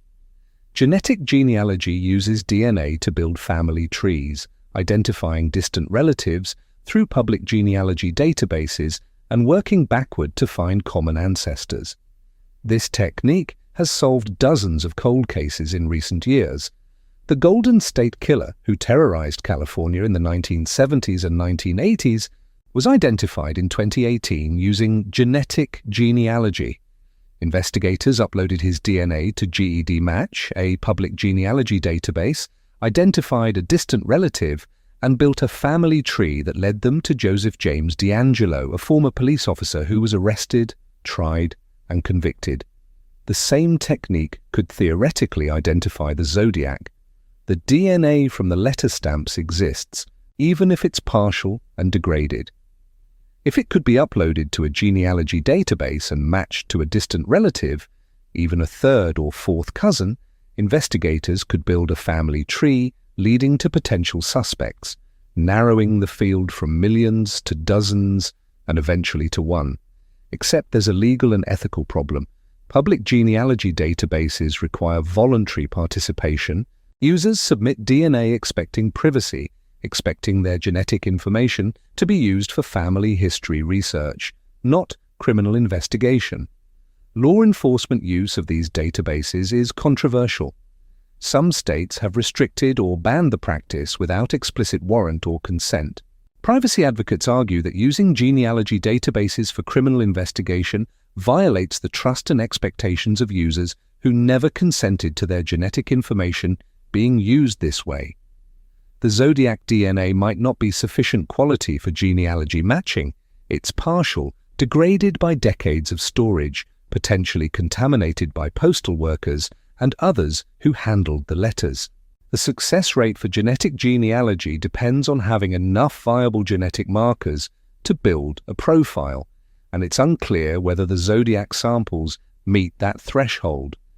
And even if the DNA is viable, even if it matches a distant relative in a database, the legal challenges could take years. Defense attorneys would challenge the methodology, the chain of custody, the privacy violations. The process of building a family tree and identifying a suspect could be subject to legal injunctions and appeals. But the possibility exists. For the first time in the case's history, there is a plausible pathway to identification that doesn't require a confession, a witness coming forward, or pure luck. In December 2020, the 340 cipher was finally solved after 51 years. 3 people working independently across different continents, David Oranchak in Virginia, Sam Blake in Australia, Jarl van Eyck in Belgium, used computer analysis and pattern recognition to crack the code that had stumped professional cryptographers for half a century. The solution didn't reveal the Zodiac's identity, but it demonstrated that problems once considered unsolvable can be solved with new tools, new approaches, and persistence. It gave hope that other aspects of the case might eventually yield answers. It showed that time doesn't make mysteries immune to solution, it just requires different methods, different perspectives, different technologies. The FBI still maintains the Zodiac case as an open investigation, though the level of active work is unclear. Local law enforcement agencies in Vallejo, Napa, Solano County, and San Francisco continue to accept tips, to review evidence periodically, to compare new forensic methods against old evidence. Every few years, a new suspect is proposed, either by amateur researchers or by private investigative groups. Sometimes the media coverage is intense, generating headlines and documentaries. Sometimes the suspect seems genuinely plausible based on circumstantial evidence. But so far, nothing has been confirmed. The case remains in the liminal space between solvable and unsolved, a puzzle that feels perpetually on the verge of resolution, but never quite arrives. There are people alive today who might know the Zodiac's identity, or at least have suspicions. If the killer had a spouse, children, close friends, some of them might still be living. They might have noticed strange behavior, unexplained absences, items hidden in a basement or garage. They might have suspicions they've never voiced, out of loyalty or fear or disbelief, but they also might not, because the Zodiac might have compartmentalized his life so effectively that no one close to him ever suspected. He might have been ordinary in every other aspect of his existence, a co-worker, a neighbor, a friend who seemed unremarkable, who went to work and came home and lived a life that intersected with others without raising alarms. This is the terrifying possibility. That evil can be that ordinary. That someone can kill 5 people, wound 2 others, taunt police for years, and then return to a completely normal life without anyone noticing. That the monster can look like everyone else, can function in society, can hide in plain sight. Or he might be dead, his identity lost forever, the mystery permanent. Let me tell you what bothers me most about this case, because after spending time with the evidence, the timelines, the victims' stories, the investigative dead ends, what haunts me isn't what you might expect. It's not the murders, though they are horrific. It's not the ciphers, though they're fascinating in their construction and purpose. It's not even the unsolved nature of it, though that's deeply frustrating for everyone who wants justice. It's the way the case has been consumed, the way it's been transformed from tragedy into entertainment. The Zodiac has become a cultural product. There are podcasts, documentaries, films, books, websites, online communities dedicated to solving the mystery.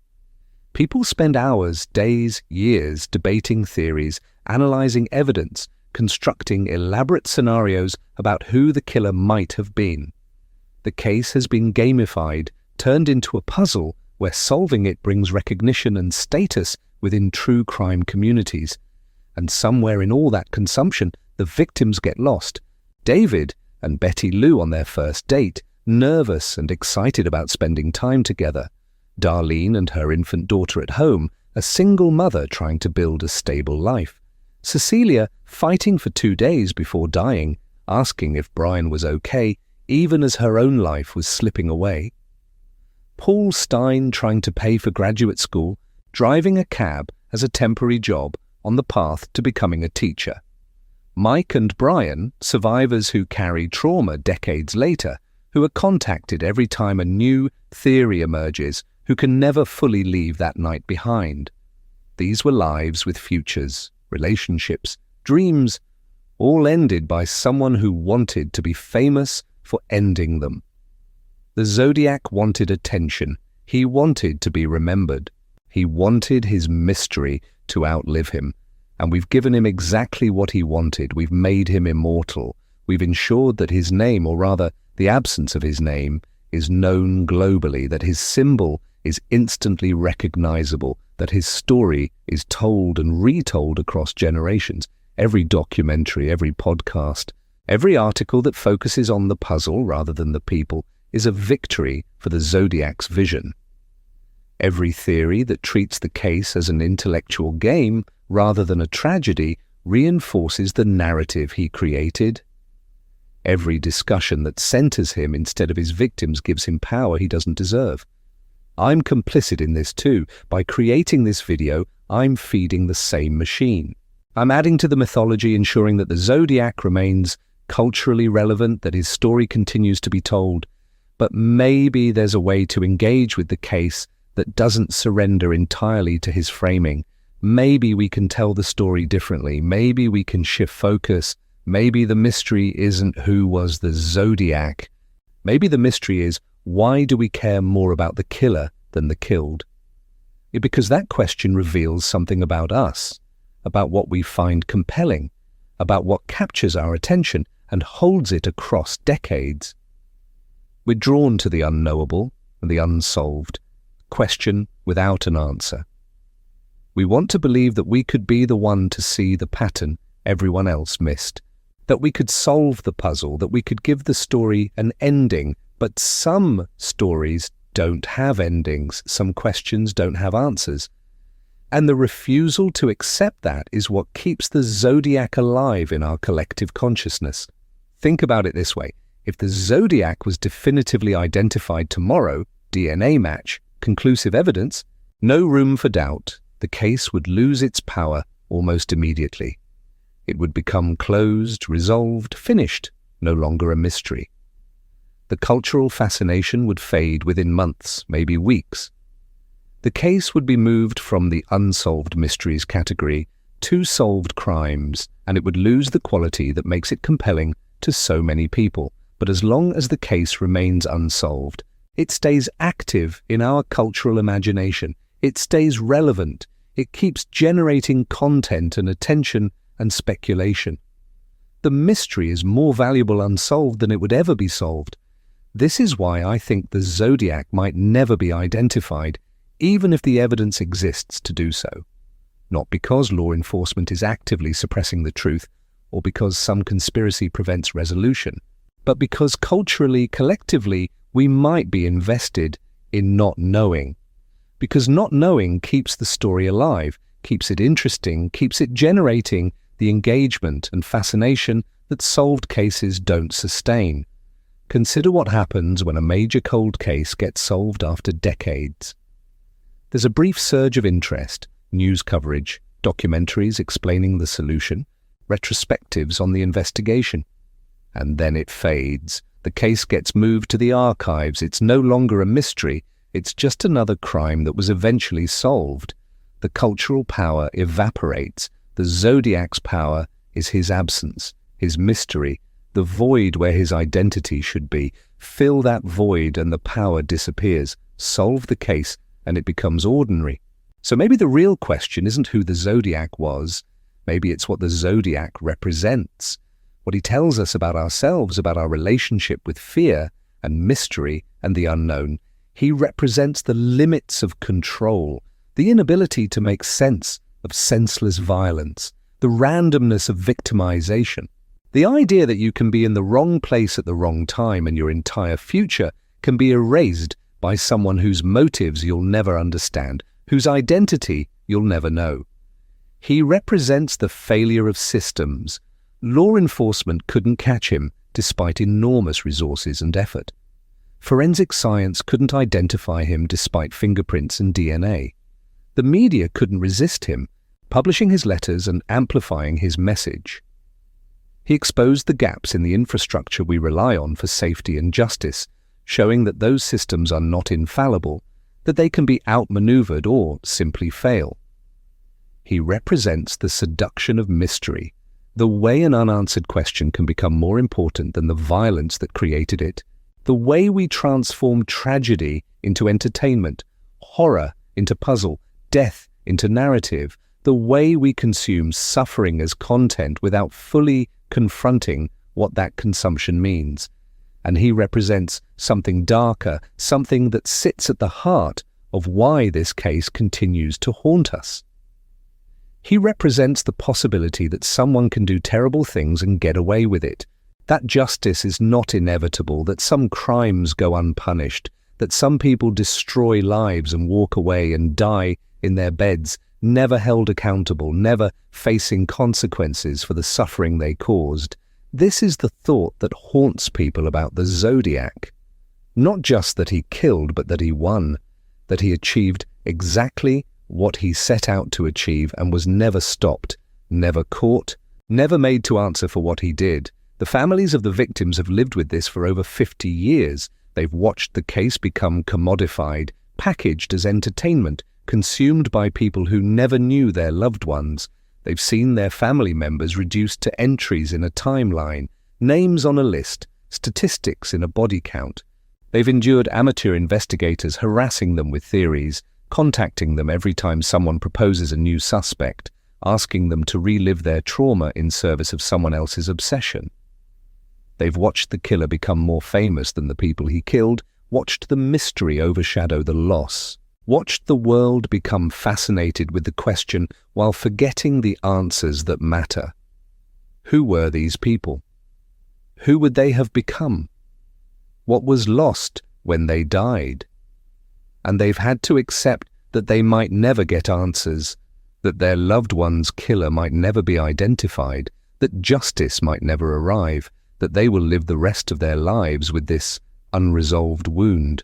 This is the real cost of the mystery, not the intellectual frustration of an unsolved puzzle, but the human cost of unresolved grief, of trauma without closure, of loss without accountability.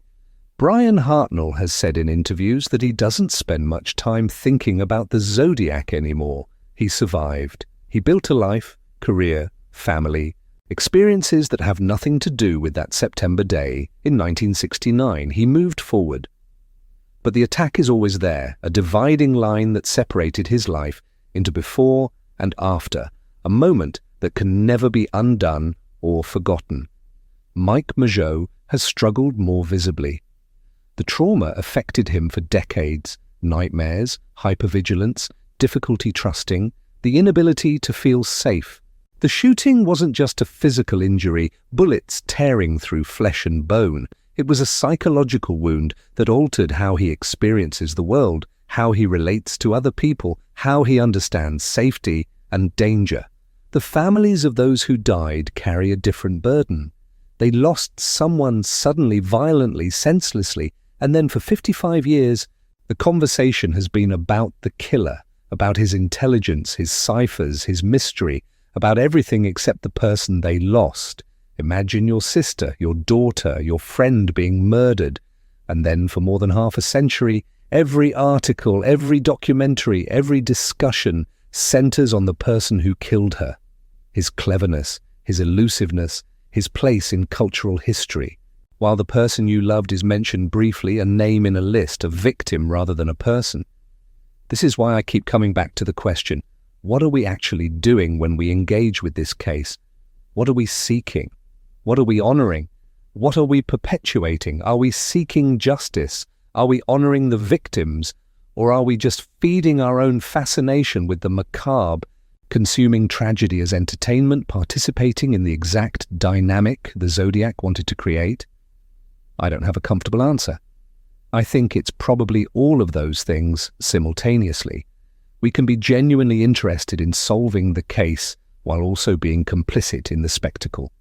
We can want justice while consuming tragedy as entertainment. Human motivations are complex, contradictory, capable of holding multiple truths at once. The tension between those impulses is uncomfortable. It should be uncomfortable, because engaging with this case without discomfort, without awareness of what we're doing and why, is to surrender completely to the narrative the Zodiac created. Because the Zodiac case isn't just a historical event safely in the past, disconnected from the present. It's ongoing. The survivors are still living. The families still carry the loss. The investigation is still technically active, even if the level of ongoing work is minimal. This isn't ancient history. It's a wound that hasn't closed. And every time we discuss it, every time we create content about it, every time we theorize and speculate and debate, we're touching that wound. We're keeping it open. We're ensuring it doesn't heal. Maybe that's necessary. Maybe keeping the case alive in public consciousness increases the chance of eventual solution. Maybe someone out there knows something and public attention keeps the pressure on to come forward. Maybe advances in forensic technology will eventually provide answers, and maintaining awareness ensures those technologies get applied to this case. Or maybe we're just prolonging the pain. Keeping the Zodiac alive in cultural memory when he should be forgotten. Giving him the immortality he craved while denying the victims the peace they deserve. I don't know which it is. Maybe both. Maybe the case exists in that uncomfortable space where seeking truth and perpetuating harm coexist, where justice and exploitation are intertwined, where the best intentions produce outcomes we didn't intend. What I do know is this: the Zodiac case is a mirror. It reflects what we find compelling, what we fear, what we refuse to accept. It shows us the limits of justice and the power of mystery. It demonstrates how tragedy becomes narrative, how violence becomes story, how death becomes data, how people become symbols, and it asks us a question we haven't adequately answered. Why do we care?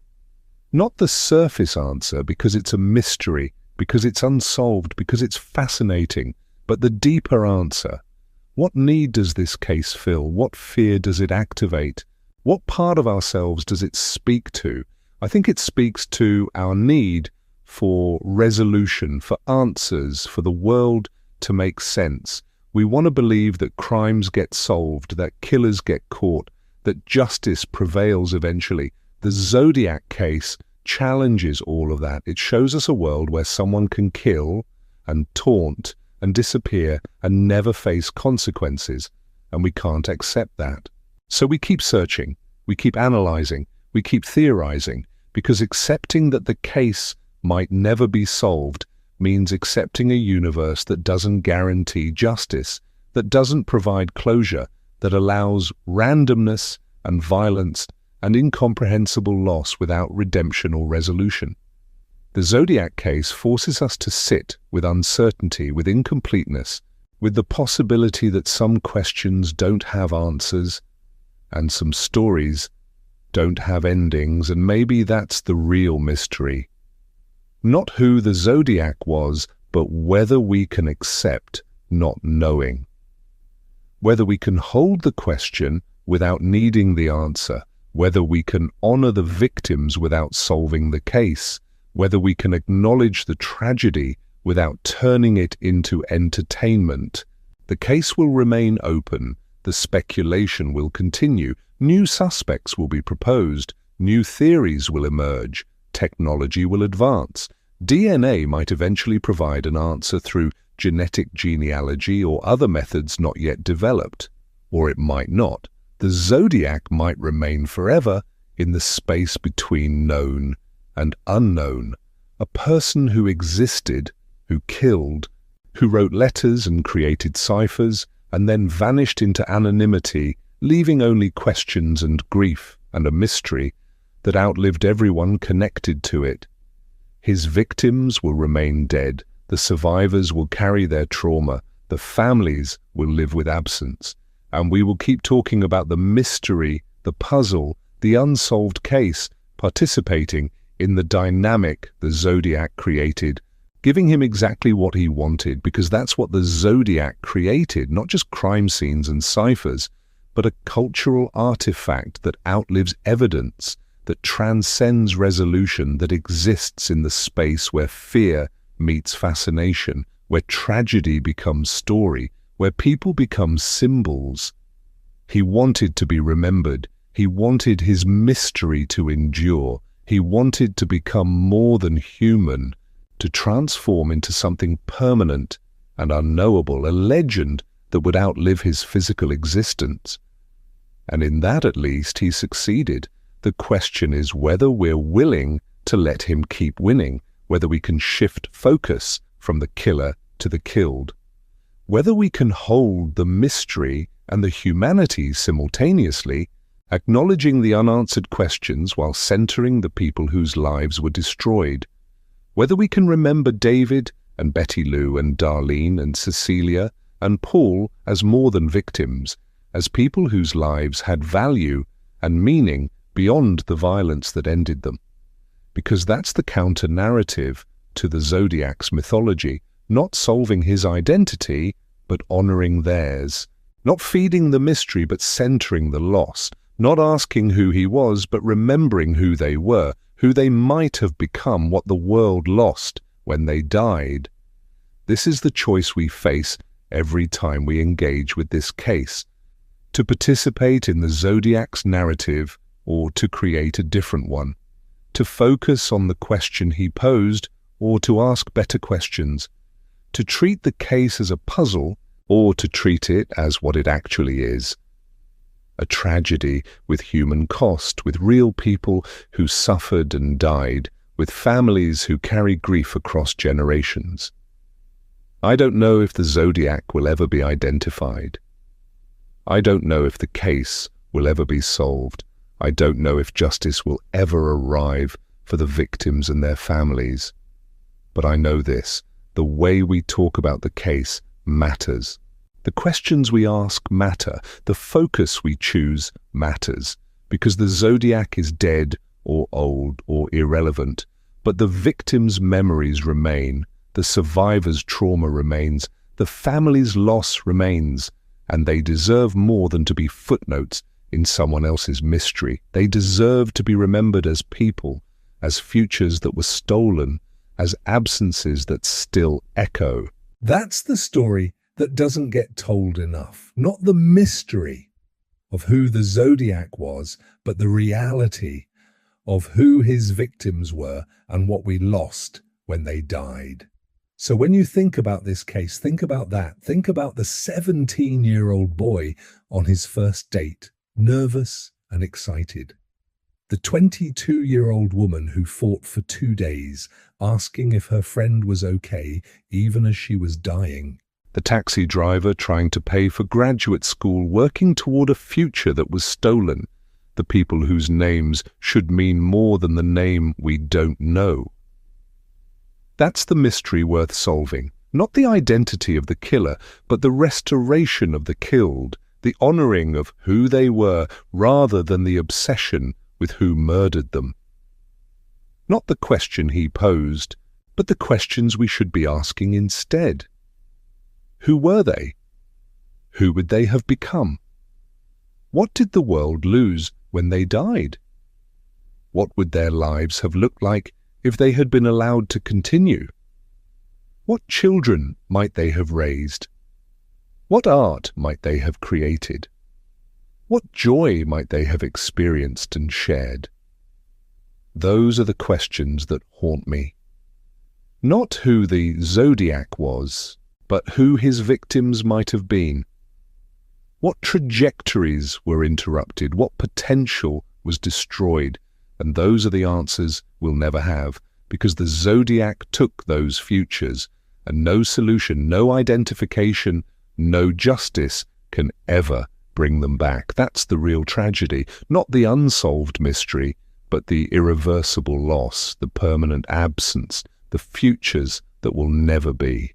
And maybe that's where we should focus, not on the question that keeps the Zodiac alive, but on the loss that his victims' families live with every day. Because in the end, the most important thing isn't solving the case. It's remembering that behind every mystery are people who mattered, who loved and were loved, who had lives that were worth more than the violence that ended them. That's the story I want to tell. Not the mystery of the Zodiac, but the memory of his victims. Not the puzzle he created, but the people he destroyed, because they deserve to be more than a chapter in his story. They deserve to be the story itself. David Faraday, 17. Honours student, first date. Shot and killed on December 20th, 1968. Betty Lou Jensen, 16. Bright smile, purple dress. Shot 5 times while running for her life. Darlene Ferrin, 22. Mother. Infectious laugh. Bled to death in a parking lot while her friend survived. Cecilia Shepherd, 22. Music student, future teacher, fought for 2 days before dying from stab wounds. Paul Stein, 29. Graduate student, English literature, killed for a piece of his shirt. Mike Michaud, 19. Shot 4 times, survived, carries the trauma 55 years later. Brian Hartnell, 20. Stabbed 6 times, survived, never saw the face of the person who tried to kill him. And if we can shift our focus from the killer to the killed, from the mystery to the meaning, from the puzzle to the people, maybe we can take away some of the power the Zodiac worked so hard to create. Maybe we can honor the victims by refusing to let their killer define them, by remembering them as more than his victims, by centering their humanity instead of his mystery. That's the ending the Zodiac didn't write, the one where he doesn't get to be the center of attention, where he doesn't get to be immortalized, where he becomes irrelevant, and the people he killed become unforgettable. That's justice of a different kind, not legal justice, catching and prosecuting the killer, but moral justice, not solving the mystery, but refusing to let him win by making the mystery more important than the people. And maybe that's all we can do, given the limitations of evidence and time, and the possibility that the case may never be conclusively solved. Maybe that's enough.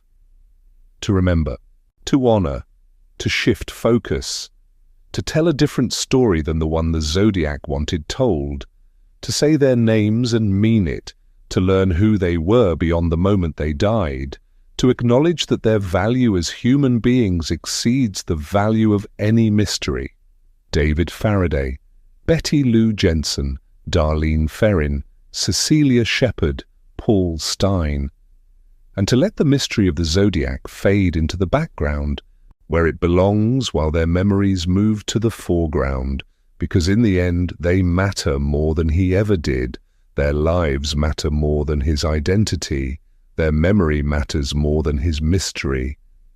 And if we can hold on to that truth, maybe we take something back from the void he tried to create. Maybe we create meaning where he tried to create only fear. Maybe we honor life instead of obsessing over death. Maybe that's the real solution. Not solving who he was, but remembering who they were and refusing to forget.